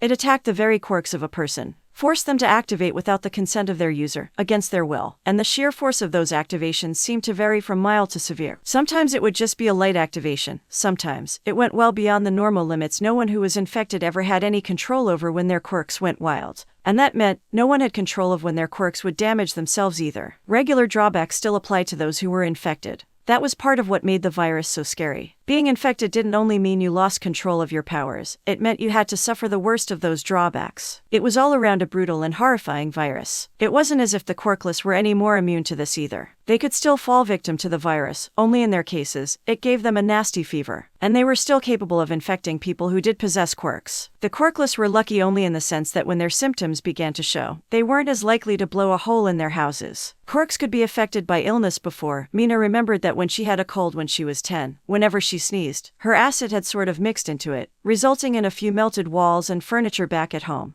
Her quirk was fairly strong, all things considered, so whenever an illness messed with her quirk, it tended to be a lot more dangerous. Not every sickness or illness affected a person's quirk, but it was one she remembered rather distinctly. What was going on now though, it was strong to shake the feeling she was living in a time that would go down in history. The idea of losing control of her quirk utterly, of unleashing it randomly, with power and intensity that she couldn't even normally put out, she wasn't even remotely ashamed to admit that idea was one she was afraid of. Nearly everyone she knew was afraid of it. But she wanted to help. And of course, Izuku did too. He was one of the first people who jumped up to volunteer because of course he was. Of course he was going to jump at the first chance to help people. If Mina didn't know him better, she'd think he felt some sort of duty to help people. Part of him probably did. That was just how he was. When someone needed help, it didn't matter if he knew them personally or not. He would help them. 3 years she'd known him now, and for 3 years, if there was one thing he had been consistent on, it was that. It was something they had been able to bond over. Just wanting to help. When it got down to it, that was what Mina felt most compelled to do as well. Just help people, however she could. Anyone who actually cared about being a hero wanted that. That was how she and Izuku had ended up being friends. It had been a report of someone who had been infected with the Quirk virus, it turned out, and was near where they all were now. The police and pandemic response division had already surrounded and cleared out the area, but no one could get close without this person losing control of their quirk. In these times, more desperate measures had to be taken, including things like tranquilizer guns, regardless of their legality in Japan. Those hadn't worked in this case either though. It was some sort of ranged response quirk that reacted to reflex and awareness. The hope now was that Aizawa would be able to erase their quirk and put an end to the stalemate. Arriving at the location, and it looked almost like the scene of someone being held hostage. Police barriers were set up all around the place, pandemic response teams armed with rifles loaded with tranquilizer darts, ready to respond if something happened. Every street had been closed off, and Mina could see someone had already been injured by this guy. "You seen him?" Jiro asked, pointing towards the center of the crossroads, where the infected individual stood. Mina looked. It was a male, they couldn't be older than 16, she guessed. His breath were torn from the knee down, as did his jacket, which was missing a right sleeve entirely. He wasn't injured himself though, at least if his skin was anything to go by. He was hugging himself and staring at the ground. Around him was a pile of rubble. To say he looked horrified was an insult. Mortified might have been better. It wasn't like any of this was his fault. But he still needed to be handled. Heroes. One of the pandemic response members noticed the squad of 1 pro hero and 6 heroes in training and made their way towards them. If it was a man or a woman, Mina couldn't tell for all the protective equipment they had on. They made their way towards the group, but kept a distance, just in case. "Is that them?" Aizawa asked, looking down the street to look at the infected person. "Yes," the member responded. "We've been able to get in touch with their relatives since we last contacted you. We know what sort of quirk we're working with now." "What is it?" Izuku asked. "It's called auto-response," explained the member. "Apparently it makes the user's response senses heightened, to the point they can't control it a lot of the time anyway. It also let them respond with some sort of appendage that came from their hands, but it was small. Kind of like a wasp stinger in response to a threat. How has the virus affected them?" Aizawa asked. The member shifted a bit. "It makes them a lot more vicious and brutal. The appendage seems to be able to extend a lot further and increases their strength." That explained the damage to the area, Mina thought to herself. "Why not hit them with a tranquilizer from here?" Todoroki asked. "We've tried that," the member answered. "I mentioned his quirk activated sometimes against its users will at the best of times, right? That seems to occur whenever we try to hit them with a tranq. Worst case is that seems to trigger the virus more and they'll lash out." "Okay," Aizawa nodded. The issues here were obvious at this point. He turned towards the infected person and took a few steps towards them. "I'll handle this, everyone else should stay here." Aizawa's quirk only worked if he was within a certain range of his target. It wasn't like he could sniper a person's quirk away from a distance. He had to be in a lot closer than the distance between the infected and the police line. They had gone through this routine several times. Hold back, act as backup, provide help when and if needed, and then help everyone who needed help once the infected was dealt with. The group watched as Aizawa made his way closer to the infected, slowly and cautiously, taking a careful step by step. "Do you think he'll be all right?" Izuku asked, biting his lower lip as he spoke. "This guy sounds more dangerous than the last few." "He'll be fine," Jiro answered. He seemed to want to come across as confident, like he was trying to convince himself more than anything. "I hope." Everything changed in literally a second. It happened so quickly Mina struggled to fully comprehend what happened at first. Aizawa had been approaching the infected carefully, step by step, trying to not attract their attention. How they had noticed Aizawa, no one knew. Maybe a pebble or a footstep had alerted them. Maybe it was the nature of this person's quirk. From the distance they were at, it was impossible to tell. But it was like a snap motion flame. 1 second Aizawa was fine. The next, a sort of appendage had slammed him into the nearest wall. There was a second where everyone just froze, just watched. What happened? It was so fast it was impossible for anyone to even twitch before they realized what had happened. All they realized was that when their brains caught up, Aizawa was slumping against a wall, unconscious. Aizawa. Movement was instant after that. 6 third-year students leaped into action immediately, with the primary purpose of rescuing their teacher from danger. Given the situation, it wasn't exactly the smartest situation from either a safety or a disease infection stance, but none of them were thinking in terms of logic. They were thinking that right now, they had to save their teacher, moving like they had been trained heroes. The noise that they made attracted the attention of the infected individual. He turned to see 6 heroes in training rushing towards him, and that activated his quirk. Immediately, all hell was let loose, and the scene became indistinguishable from that of a villain battle. Todoroki unleashed a wall of ice, designed to protect the group from any oncoming attacks from the infected individual, which came just in time to protect from an incoming appendage attack. The ice was able to hold the attack back, but it did crack it once impact was made. Yaoyorozu began to spawn traps designed to ensnare the infected should they get through the line of ice, and Monoma, having copied Yaoyorozu's quirk, did much the same. Jiro, Mina, and Izuku moved as quickly as they could to where Aizawa had slumped against the side of the building. Pulling him out of harm's way with Jiro's tape had been too dangerous an option. They didn't know the extent of his injuries. Getting up close, it was clear that having done so would have been a terrible idea. He was absolutely out cold. BLD was leaking from his lips, and just looking at him, Mina was almost certain his ribcage was like he'd been hit by a truck. Is he alright? Izuku asked, trying to figure out what came next. Should they move him, or leave him where he was until they could get someone with actual medical training here? Would the pandemic responders be trained for physical injuries like this? Was this the sort of training they had? Mina could already see the gears in his head turning. She didn't think he expected an actual answer though. How would she be able to tell him, after all? Above them, ice fell in chunks as another appendage slammed against the ice with immense force. Several threatened to land right on top of them. Mina immediately moved to act, making her acid as thick as she could to stop her own acid from falling back down onto everyone below. She made an acid veil, and swatted at the ice with as high a concentration of acid as she was willing to risk. It was effective, fortunately, at breaking up the ice and leaving whatever was left as chunks that would cause no real damage. Nice work, Ashido. Jiro yelled over the sounds of a battle on the other side of ice. He moved his arm from in front of his face as he stopped using it as a shield. What are we gonna do about Aizawa? Not wanting to harm someone who had no real control over their actions, Todoroki attempted to force back the infected by creating a canyon of ice to block off their exits on the other streets, and attempted to freeze them in place. The infected's quirk made them leap away from this attempt. He's too badly injured to move right now, I think, Izuku said, inspecting him closer and seeing the full extent of the damage. We need to get someone with medical training here, quickly. Are the pandemic guys gonna have this sort of training? Mina yelled, another crack of some sort happening over the wall. Don't think we've got much choice, Jiro said, waving over towards some of the pandemic response members, trying to get their attention. Hey, over here. Distracted briefly by the fight going on, it took the workers a while to notice the three of them. Once one of them did notice though, several of them quickly made their way towards the three of them, medical supplies in hand, a stretcher at the ready. Two came armed with weapons, just in case the infected made a move through this direction. One of them seemed to have real medical training, and looked to inspect Aizawa more closely. The expression they made sent shivers down the spines of Izuku, Mina, and Jiro. He suffered trauma, broken bones and internal bleeding. The responder said quickly, we need to treat him here before we move him, otherwise his internal issues could end up getting worse. In that moment though, another crack and shake hit the ice wall, which sent shockwaves throughout the air that everyone felt throughout their guts. More ice broke, quickly replaced by Todoroki, but it was noticeably thinner than it was before. Was he running low on steam? Just how strongly was this quirk being enhanced by the quirk virus that it was giving Todoroki a run for his money? Was he even going to be alright if he kept this up? Those thoughts ran through Mina's head as she heard another crack. They must have been running through Izuku's head too. Because he stood up. She knew what he was doing. What he was planning to do. This was Izuku. What else could he be planning on doing? She knew what he planned to do. He saw her. Their eyes met. He hesitated. Then he moved. Deku scrolled through what had probably been the 7th news article in the past 10 minutes. Well, Katsuki forensically asked, his palms sparking with growing panic. This one says it, too, Deku exclaimed with equal energy. If what the several news articles Deku read were true, the quirk bug that had been plaguing the local area for the past few weeks caused the entire city to put on mandatory lockdown.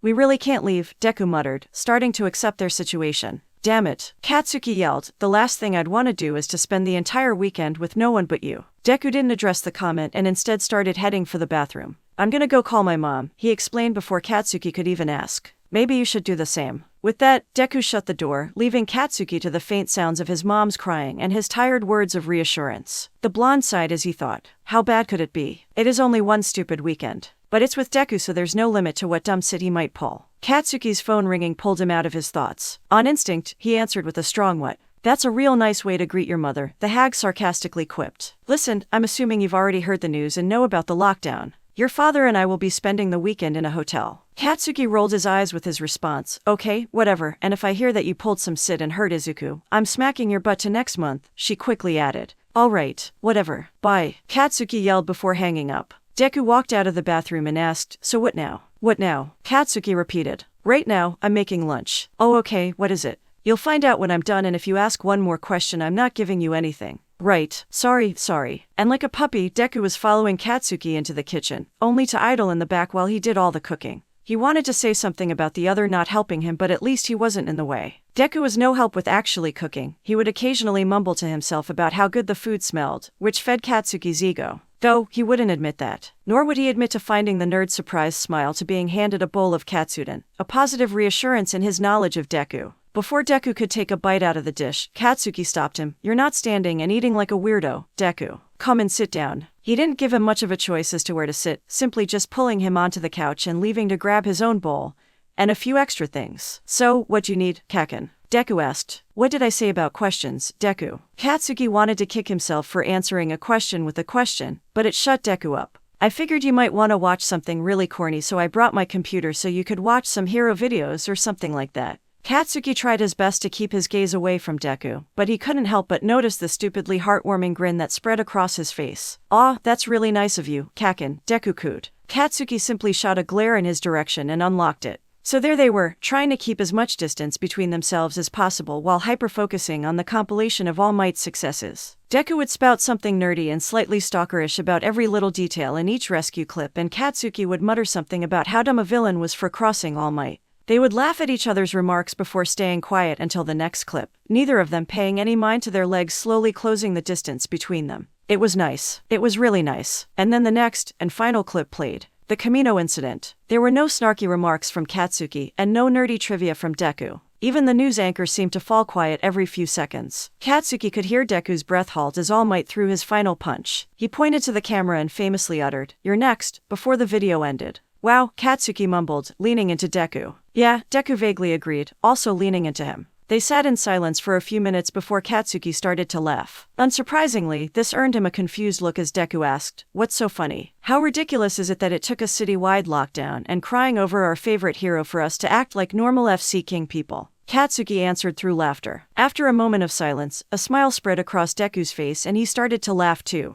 "Yeah, we're so weird," he responded through breaths and giggles. When their laughter subsided and they fell silent, it felt different.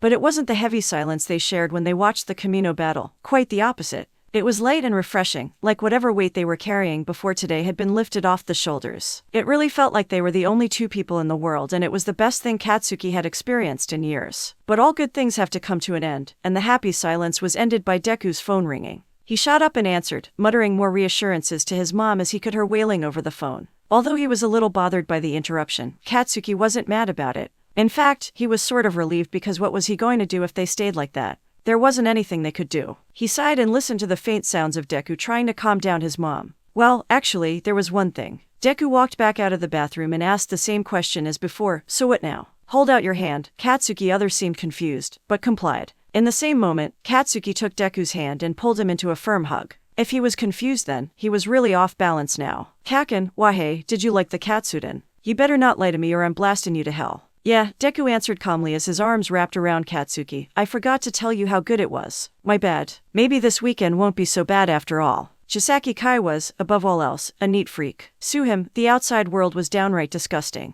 He wore gloves, took hand sanitizer wherever he went, and overall made sure to keep physical contact to a bare minimum. A germ was the most insidious, most unexpected of enemies, and Kai couldn't afford to get sick. Not with his progress on the cure that would rid the world of the disease called Quirks. When the QIDXY virus pandemic begins to ransack the world, and Japan falls into the throes of mankind's oldest and greatest adversary given new form, Kai is relieved. Even now he rarely leaves the compound, busy with using Ares BLD to create the Quirk erasing bullets, and preparing for the downfall of Quirkism. Surely, he is safe from the virus, deep in the compound where no mere germ can reach, yes. And with his personal hygiene habits, he is truly invincible. While the world crumbles around him, he is safe from the venomous embrace of QIDXY, immune and able to continue his work. Yes, Chisaki may be pseudo-immune to QIDXY with his paranoia and his precautions. However, in his self-praise and false safety, he forgets one minor, oh so important fact. While he was, in fact, untouchable from QIDXY, his colleagues, not so much. And it is that fact that brings about Chisaki's inevitable downfall. It begins with, of all people, a grunt. A low-level bottom-feeding grunt that hadn't even been initiated into the Yakuza yet.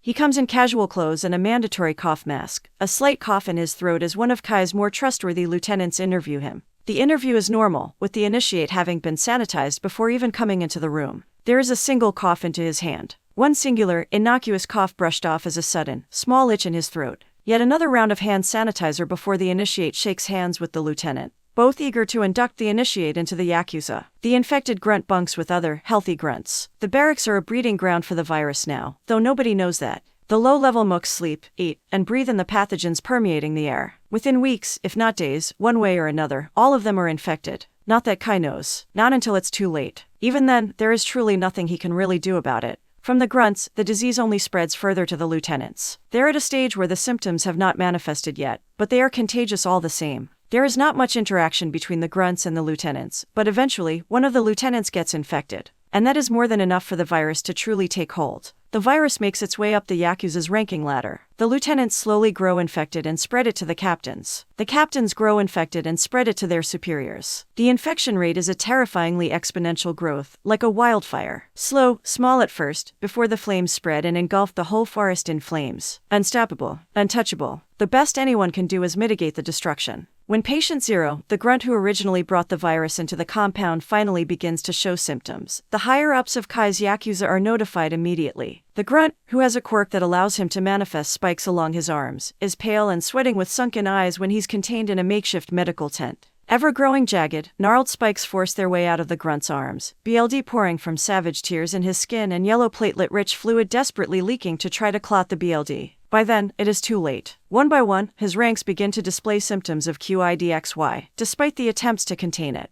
Pale, clammy faces with sunken eye sockets and unnaturally rosy cheeks gradually become a common occurrence in the halls as the 8 precepts of death scramble to cut off the infection. The chain of command is in turmoil as everyone scrambles back and forth to hunt down and quarantine the infected. Occasionally, a quirk goes berserk. A painful, savage rendition of their trigger drug pumped up to 11. The grunts gradually fade one by one to the infection. Some have emitter quirks that leave the halls scorched and cracked, near reduced to rubble. Some have transformative quirks that go haywire, leaving them endlessly shifting between their humanoid form and their quirk form, a mad artist's painting of a macabre existence. Some of them have mutation types that go into overdrive. Horns and extra appendages seem to grow and multiply within the hour. Some with full-body mutations leave them trapped with a cocoon of flesh and steel or rock or whatever the fell their body is made of. And that's only the grunts. The details are omitted, voluntarily, from the reports, which shows Kai just how disgustingly bad this localized pandemic has gotten. Eventually, Kai isolates Uri and himself from the world. From then on out, he places Uri within sterilized isolation chambers. He makes sure to remove any dormant pathogens from her BLD whenever he puts her back together. He accepts reports only from the 8 expendables and chronostases after they decontaminate themselves. It is one day, in the Ides of March, where the last vestiges of winter truly melt away, and Kai has just returned Uri to her isolation cell. He stored her BLD samples and the prototype serum cultures in a medical-grade fridge when there's an itch in his throat.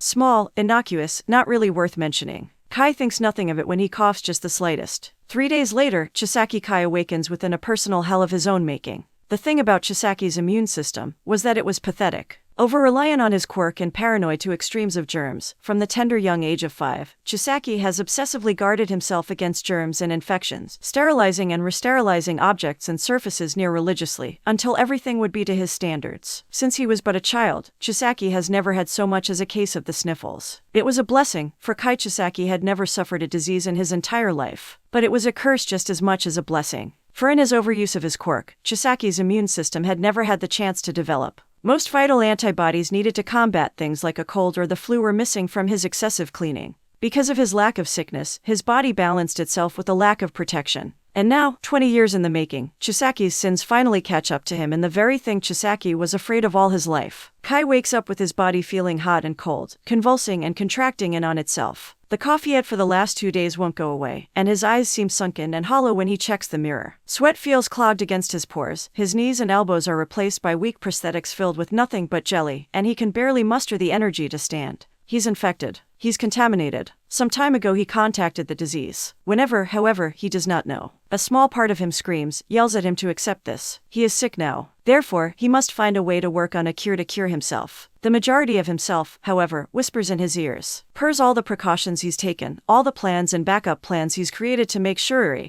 and he would remain clean. The silky words turn into mocking screams of failure clean. Kai can't even bring his hands to cover his ears. He can only stagger to his feet and gasp in exhaustion as his vision abruptly blurs. His body, searing and freezing and oh so warped, screams at him to sit down, to rest and recuperate. But he cannot. He must search for Uri, so how she is. With the compound compromised, he needs to get her out of here as soon as possible. He can't let his cure get infected. He can't risk her quirk to go haywire here. Leaning on the wall for support, he staggers. His legs give out on him, and he reaches for the wall for support. There is a flash, the familiar feeling of his quirk activating to disassemble and reassemble. Only now, it's red-hot lightning coursing through his arms, searing his nerves as his quirk goes haywire. The power and reach are magnified, but it's out of control and Kai can only stare in horror at the ramifications of what he's done. For 3 seconds, Kai Saki feels fear and regret in his whole form. And then he is gone, replaced by something else. Hirono Hari walks down the hallway at a brisk pace. He's nearly late for his daily report for overhaul due to overseeing the treatment of the ever-growing infected today, and just barely makes it before his alarm sounds off. Knocking briskly on the door, he waits loyally for overhaul giving him permission to enter. When that doesn't happen, he knocks again, more forcefully and briskly than before. That's odd. Overhaul was usually already permitting him to enter by now. Hari waits 1 minute, 2. Then, fed up, he opens the door to let himself in and stops on his tracks, face going green. The once sterile laboratory where all of their research was stored is gone. It is replaced by a scene from Hari's worst nightmares from the deepest recesses of his troubled mind. One so horrific, so utterly repulsive and terrifying, that Chronostasis can do nothing but pull his mask away and vomit in distraught fear. Lattices of flesh and veins crisscross the 4 walls, pulsating with BLD and bile and marring the white walls with red and yellow fluid. Bones pierce and sink into the walls like a macabre support system teetering upon the edge of destruction, and disarray as they vainly hold the room up. Human skin slowly, minusculely grows to cover every exposed surface on every object within the room, inching forth bit by bit in front of his eyes. Organs of all kinds spill forth from beneath the skin, attached or merged into the room. Fully functional, still working, but all wrong in the worst way possible. The lattices of meat and arteries are riddled with holes, like pores that contract and expand. Like their mouths trying to breathe. And merged into a wall, all the flesh and skin and pure wrongness, is the source of this body horror show. Hanging by his arms, his feet one with the ground, Overhaul weakly raises his head. His clothes are one with his skin now. They writhe and pulsate as Overhaul's quirk attempt to reassemble the cloth and polyester into the nervous system. His gloves and shoes act as anchors to the gray concrete walls, merged into Overhaul's limbs, and every scrap of clothes on him is constantly merged in and torn out as Overhaul's quirk goes completely berserk. Overhaul's mask moves. It opens, splitting in not 2, nor 3, but 5 uneven sections as he gargles and attempts to speak, to reveal jagged, crooked teeth lining the insides and pink mouth flesh wriggling around in the confines of custom LTHR and physical hatred. With mounting dread, Hari realizes that even his boss-prized plague doctor mask has merged with his mouth to form a horrific amalgamation of man. An accessory. With a voice like crumbling stone and the creak of a dilapidated house, Overhaul wheezes 2 pleading words. A hole opens up in Overhaul's chest. The Oyabun of the 8 precepts of death hacks a small gob of phlegm from whatever his lungs are now, and the hole spews a small spout of gray concrete dust and gravel. And Hari can feel his eyes tip back into his head, and he knows no more. And coming next later this evening.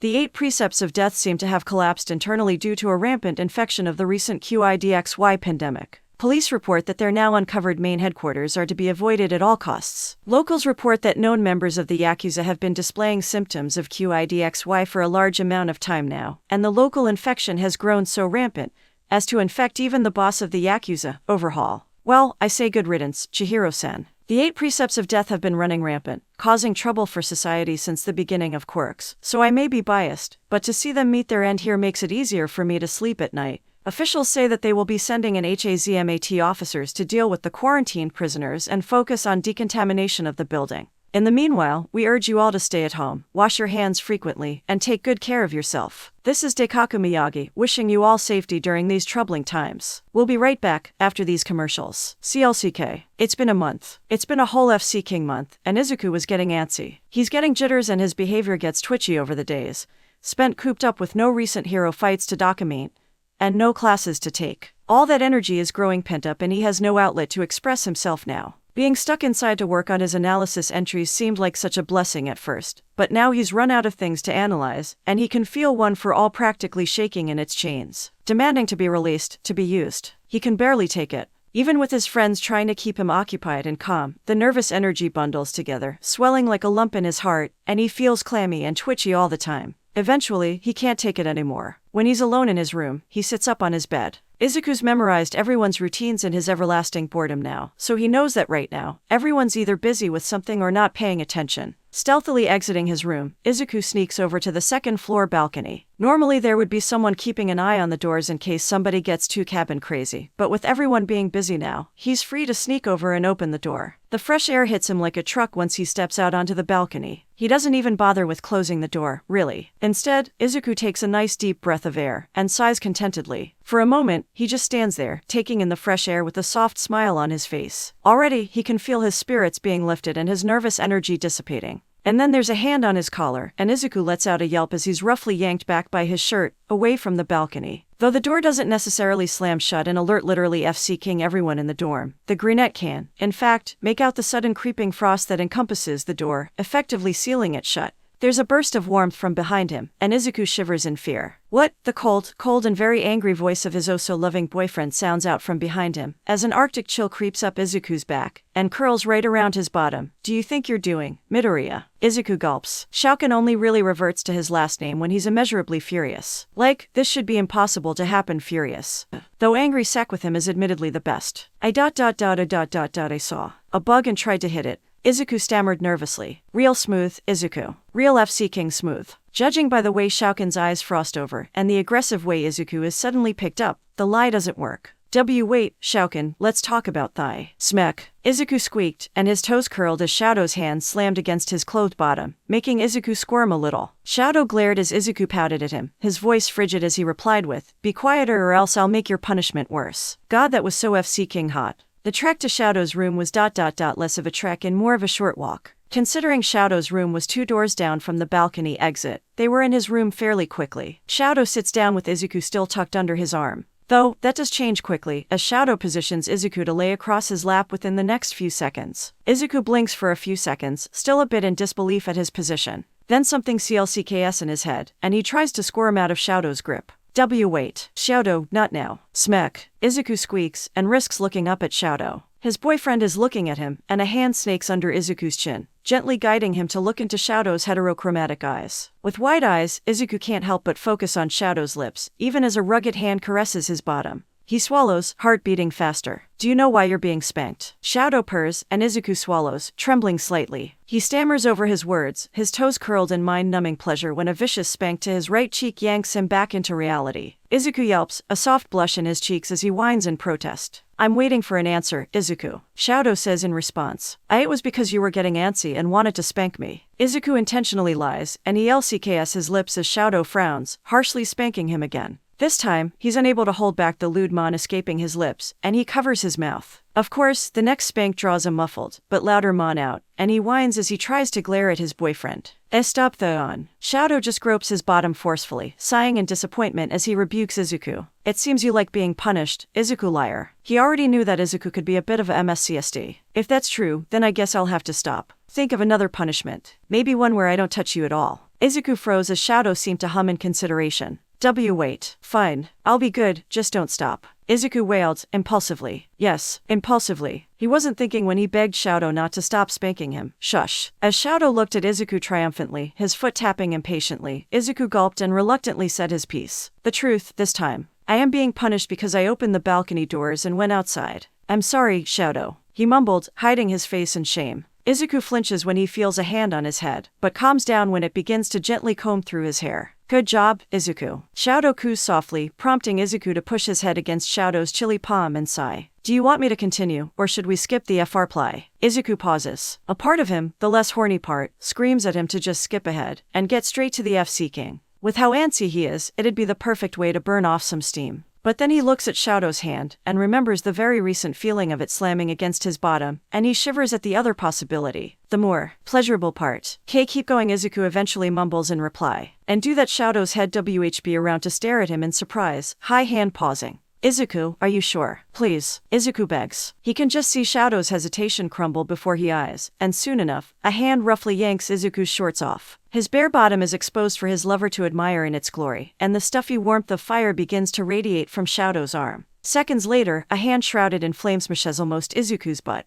The sheer pain pleasure sends a jolt of joy up Izuku's spine, and his toes unconsciously curl as a happy gasp escapes his mouth. You like this, don't you? Shadow drawls as he spanks Izuku. Each swat the fire-covered hand delivers, driving Izuku more and more into a state of pure pleasure. You like being bent over and spanked, until your bottom is red. You like getting dominated and used, don't you? You naughty SLT. Izuku moaned at the words, his butt arching out as Shadow picked up the tempo. Why yes, Izuku admits, biting his lower lip and drooling slightly. I love when you bend me over and spank me as strong as possible, it makes him han. He's cut off when Shadow spanks him extra strong, and he's unable to even form words now that Shadow isn't giving his bottom a chance to rest. The bottom pummeling goes on for a few more minutes, before it finally stops when Shadow has to shake the pins and needles out of his hand. By then, Izuku is certain his bottom and sit spots are glowing red, and felt just as hot as they looked. Before anything, a pair of fingers slither into Izuku's bottom and he yelps in surprise. "I think that's enough FR-play now, don't you?" Shadow asked, SCSSRNG his fingers in Izuku. Unable to form words in his state, Izuku only nods and lets out a mon when Shadow's finger brushes against his PRSTT. He nuzzles the heterochromatic boy's arm needily, and Shadow sighs in exasperation. "Of course you're horny now. Now, why don't you get up and present yourself, Izuku?" Unable to wait any longer, Izuku gets on all fours and pokes his naked red butt out for Shadow. God, he was so horny. Katsuki's walking up the stairs when there's a slam against Half and Half's door. Pausing just for a second, he slowly begins his ascent again when there's a lewd mon from someone who sounds like Deku. His eyebrow twitching now, Katsuki is so close to making it up that final step when there's the same loud bang in Half and Half's room, and Deku's voice cries out, "Ah!" Harder, Shadow. Right there. Storming down the stairs furiously, he does the only thing he can think of right now. "Hey, FCK faces. Get the fire extinguisher. Deku and Icy Hot are FCking again. And I don't want there to be a fire like last time, you hear me?" Studies have shown that when individuals are locked up together for an extended PRD of time, a new side of the individuals can sometimes shine through. A side of themselves which they might not be too proud of having, a side which gets locked away as though it doesn't matter, or even a side which almost seems completely out of character for them. Jiro wasn't one to put too much stock into what academic studies said most of the time, but when her best friend, Momo, mentioned it during a tea-time get-together to break up the monotony of being cooped up in the same building every day, she couldn't help but notice how there might be some credence behind those studies. She didn't think of herself as much of a people watcher, finding there to be not much enjoyment in the hobby that some of her other acquaintances could find, such as Mina and Toru. But ever since Momo brought up the topic of changing personalities, she couldn't help but notice how much she actually began to take note of others and how they were interacting.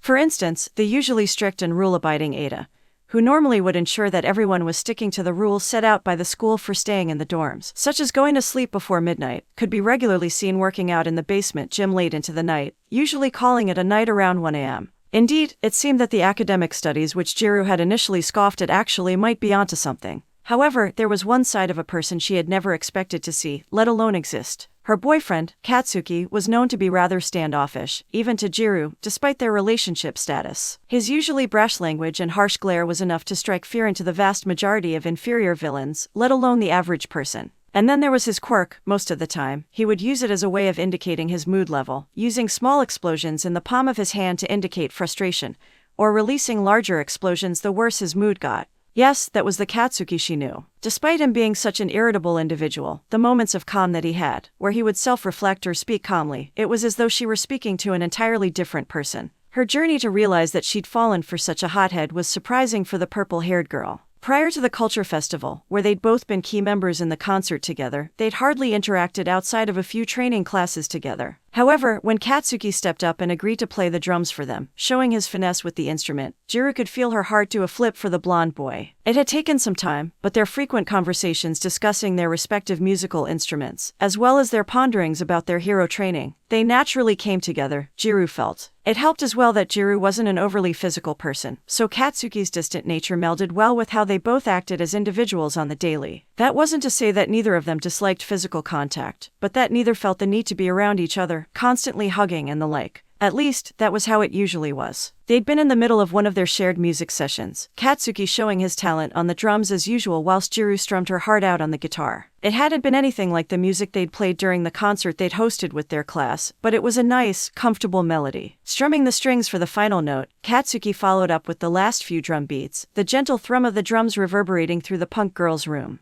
"Breathe." The blonde boy stood before placing the drumsticks on stool, stretching briefly before turning to his girlfriend. "Good session," he stated, bluntly yet softly. There was no malice or sarcasm in his voice, indicating his sincerity. "Yeah." She smiled, holding out a fist towards him, which he lifted his own to, bumping his knuckles against hers, a small smirk donning his usually scowling face. Glancing at the clock on the wall, Jiro's eyes widened. "Oh, wow, is it already that late?" she remarked, causing Katsuki to look at the same clock. "We'd better turn in for the night. I hope we didn't keep anyone awake with our music. Everyone here loves your music. I don't think they'd mind." Once again, Jiro's eyes widened, a stunned expression covering her face. It wasn't often that Katsuki gave outright compliments, so receiving one out of the blue like this was unexpected. Thanks, she replied, dropping her head as she twirled one of her earphone jacks around her finger nervously. He grunted in response, sticking his hands in his pockets as he faced her. He started, but stopped as he looked away, focusing his glare on the bed to Jiro's right. She lifted her head once again, gazing softly at the muscular boy. His body was tense, clearly on the edge of asking something, but he didn't feel confident enough to do so. Stepping forward, she wrapped her arms around his frame, pulling him in for a hug, resting her head on his shoulder. He remained tense for a moment, eyes wide before he slowly lifted his own hands, grasping onto the girl, squeezing his eyes shut. It's okay, she muttered, just loud enough for him to hear. If you want to talk about it, I'm here for you. She finished, taking a hand to gently his hair. He started before pausing, swallowing, his body remaining tense. Why you hold me, he admitted. Jiro could only imagine how red his face was right now. A gentle sobbing sound began emanating from the blonde boy, his knees shaking. Jiro slowly started moving, not letting her hands go of the boy, leading him towards her bed, laying down as he remained attached to her, still sobbing quietly. She continued to gently his hair, taking a moment to admire how soft and fluffy it was, as she moved her hand towards his back, rubbing it soothingly as she moved downwards, now crying into her chest. I am sorry, he sobbed, the grip of his arms encasing her tightening. But not so much that it was uncomfortable for the punk girl. You don't need to apologize, she replied, embrace him on the head, continuing her soothing motions, tangling her legs between his. I'm sorry. He apologized again, with Jiro once again reciprocating with acceptance. They remained in their position, Katsuki sobbing gently, occasionally murmuring about feeling inadequate compared to their classmates and even to Jiro herself, with Jiro mumbling reassuringly in his ear, never stopping her hands and planting the occasional embrace atop his forehead.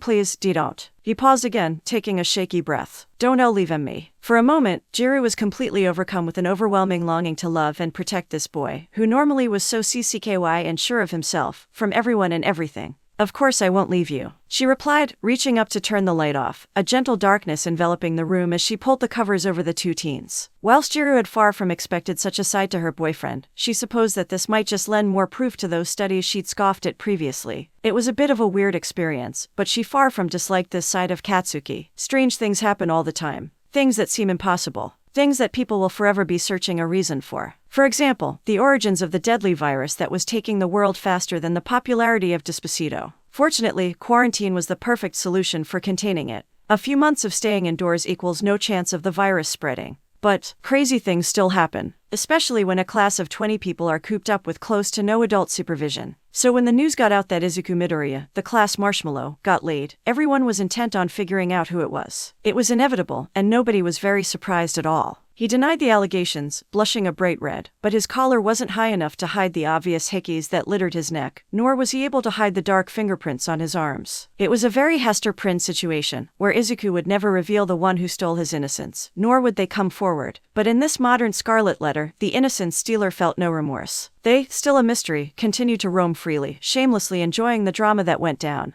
They watched as their classmates tried everything to figure out who it might be. Late morning, the day after their first quarantine party, Yaoyorozu had first noticed the marks and expressed her concern for them. Midoriya, what are these? She reached to pull down the corner of the neckline of his shirt to take a look. He looked at her blankly before realizing what she was talking about, and he instantly backed away, holding his hands out and flushing a light pink. They're nothing. I was training and I got hurt on accident. He smiled weakly and ran a hand through his hair, messing it up even more. Yes, I would assume that it was on accident, she replied, startled by his reaction. Would you like something to make them go away? Oh, that would be great. Thanks, Yaoyorozu. Everyone stared at two of them, intrigued as they too noticed the reddish-brown marks peppered on his neck and peeking out from under his shirt collar and sleeves. The Baka squad, namely Denki, Shiro, and Kirishima, looked at each other and instantly began cackling madly. Bakugo only looked at them and Teachhead. Dunces, he muttered, a deep frown on his face. Nonetheless, obvious amusement glimmered in his eyes at Izuku's discomfort. Jiro smirked and continued scrolling through her phone, but it was evident that at least one ear was trained on the chaos that would ensue. Tsuyu looked at them, exasperated, and rolled her eyes. She pulled Uraraka towards her and whispered something in her ear, before shoving her towards Izuku.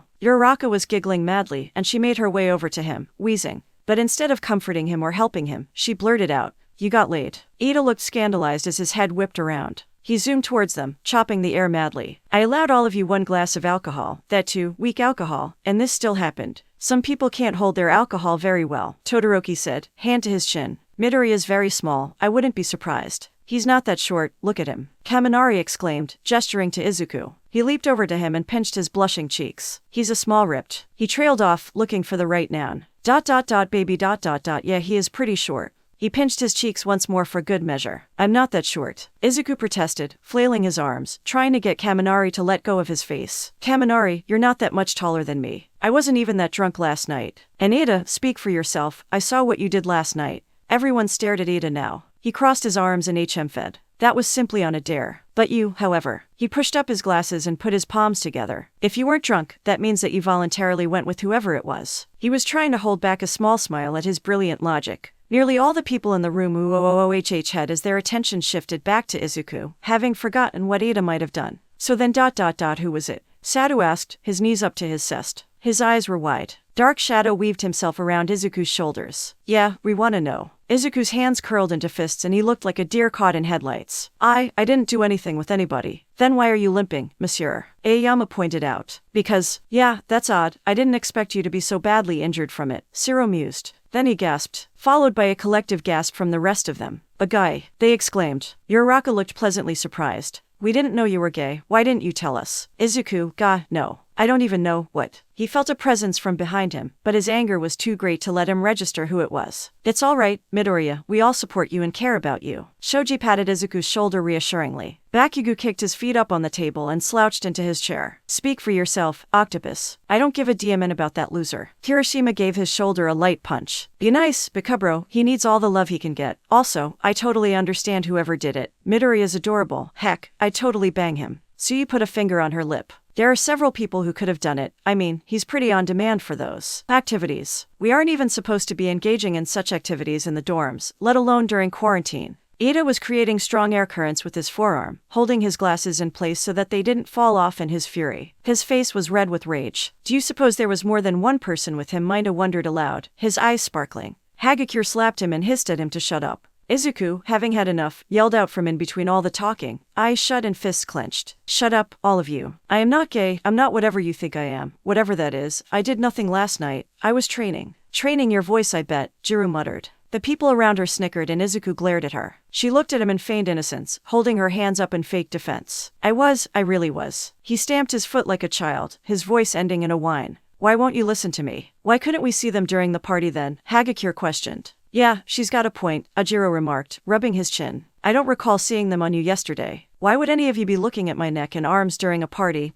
Izuku muttered, exasperated. Jiro widened her eyes with fake surprise and mumbled a gee I wonder why, and the few that heard her hid their laughter behind their hands to avoid Izuku's death glare. Alright then, prove that those aren't what we think they are. Mina reasoned. Fine. He pulled down the neckline of his shirt the smallest bit. It's a bruise, I'm sure you've all seen one before and can tell what it looks like, right? But before anybody could move, Todoroki pointed to himself. Let me do this. I have vast knowledge about bruises and what they look like. He walked over to Izuku and squinted at them. There was silence as he continued his examination. They do look like bruises. Mina scoffed. Of course they do, that's what all hickeys look like. Added bonus, they're on your neck too, so unless someone was choking you during training, she whispered conspiratorially, unless you're into that type of stuff. She winked. Don't tell me those aren't hickeys. He looked at her blankly, trying to understand everything she had just said. Finally, Uraraka crossed her arms and stepped in. There's only one way to find out if those aren't. You better prove you don't have any more on you. Izuku moved with vigor to prove it before freezing, evidently remembering that he would be exposed immediately if he continued. No way am I going to strip for all of you. You stripped for whoever it was last night, Tsuyu deadpanned. Willingly too, now that we've established that you weren't drunk.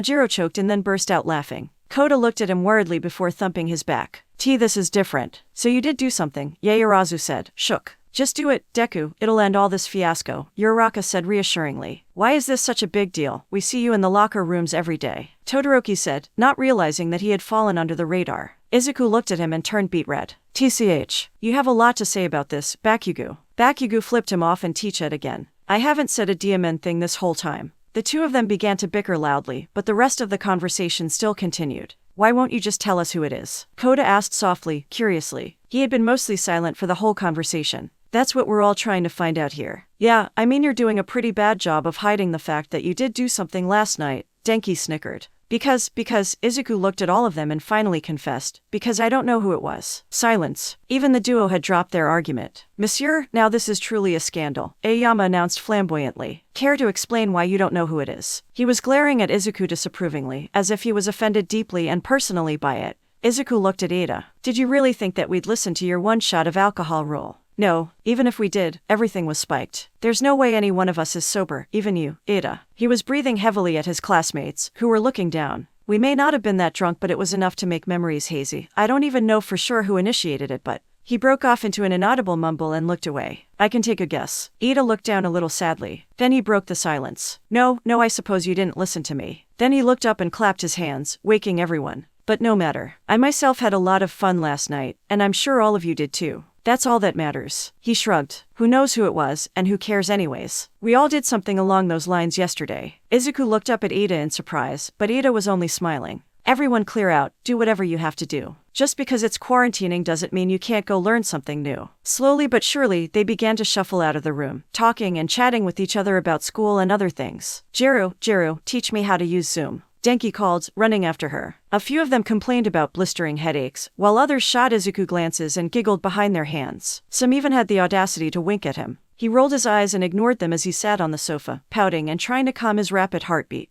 They were probably still conspiring about who it was. And so, once everyone had left the room, Izuku let loose and splayed himself across the sofa, his neck on full display. Oh my god, I never thought that this would become such a big deal, he thought, bringing up both his hands to cover his face. He lay there, cherishing the silence that soothed his aching mind. So who really gave you those? Izuku yelped and sat bolt upright. He pulled up his shirt up to his chin and looked around, frightened but also hopeful. He recognized that voice. It was the same one that had administered the marks. He was sure of it. They were using the same tone of voice again. The sofa sunk with their weight, but he didn't turn to look at them or he might just die. Izuku dared try their name instead. T. Todoroki. He tried, in disbelief of the voice. He knew he was wrong even before he said it, but he didn't quite want to believe it. Try again, Deku. A few moments later. I just forgot something. I'll be right up, Mina called, as she hopped back towards the clubroom. But before she could push the door open, she stopped. She could hear movement and muffled words from inside. She pressed her ear up against the door for a few seconds. A myriad of confused expressions danced across her face before realization struck her, and she broke out into a bright blush. Her hand came up to her mouth to hide it. She let out a small ow of embarrassment and made the smart decision that she'd get whatever it was she needed later. She wasn't about to just waltz into that very explosive training session that was happening in there. This was a time to practice social distancing, you know.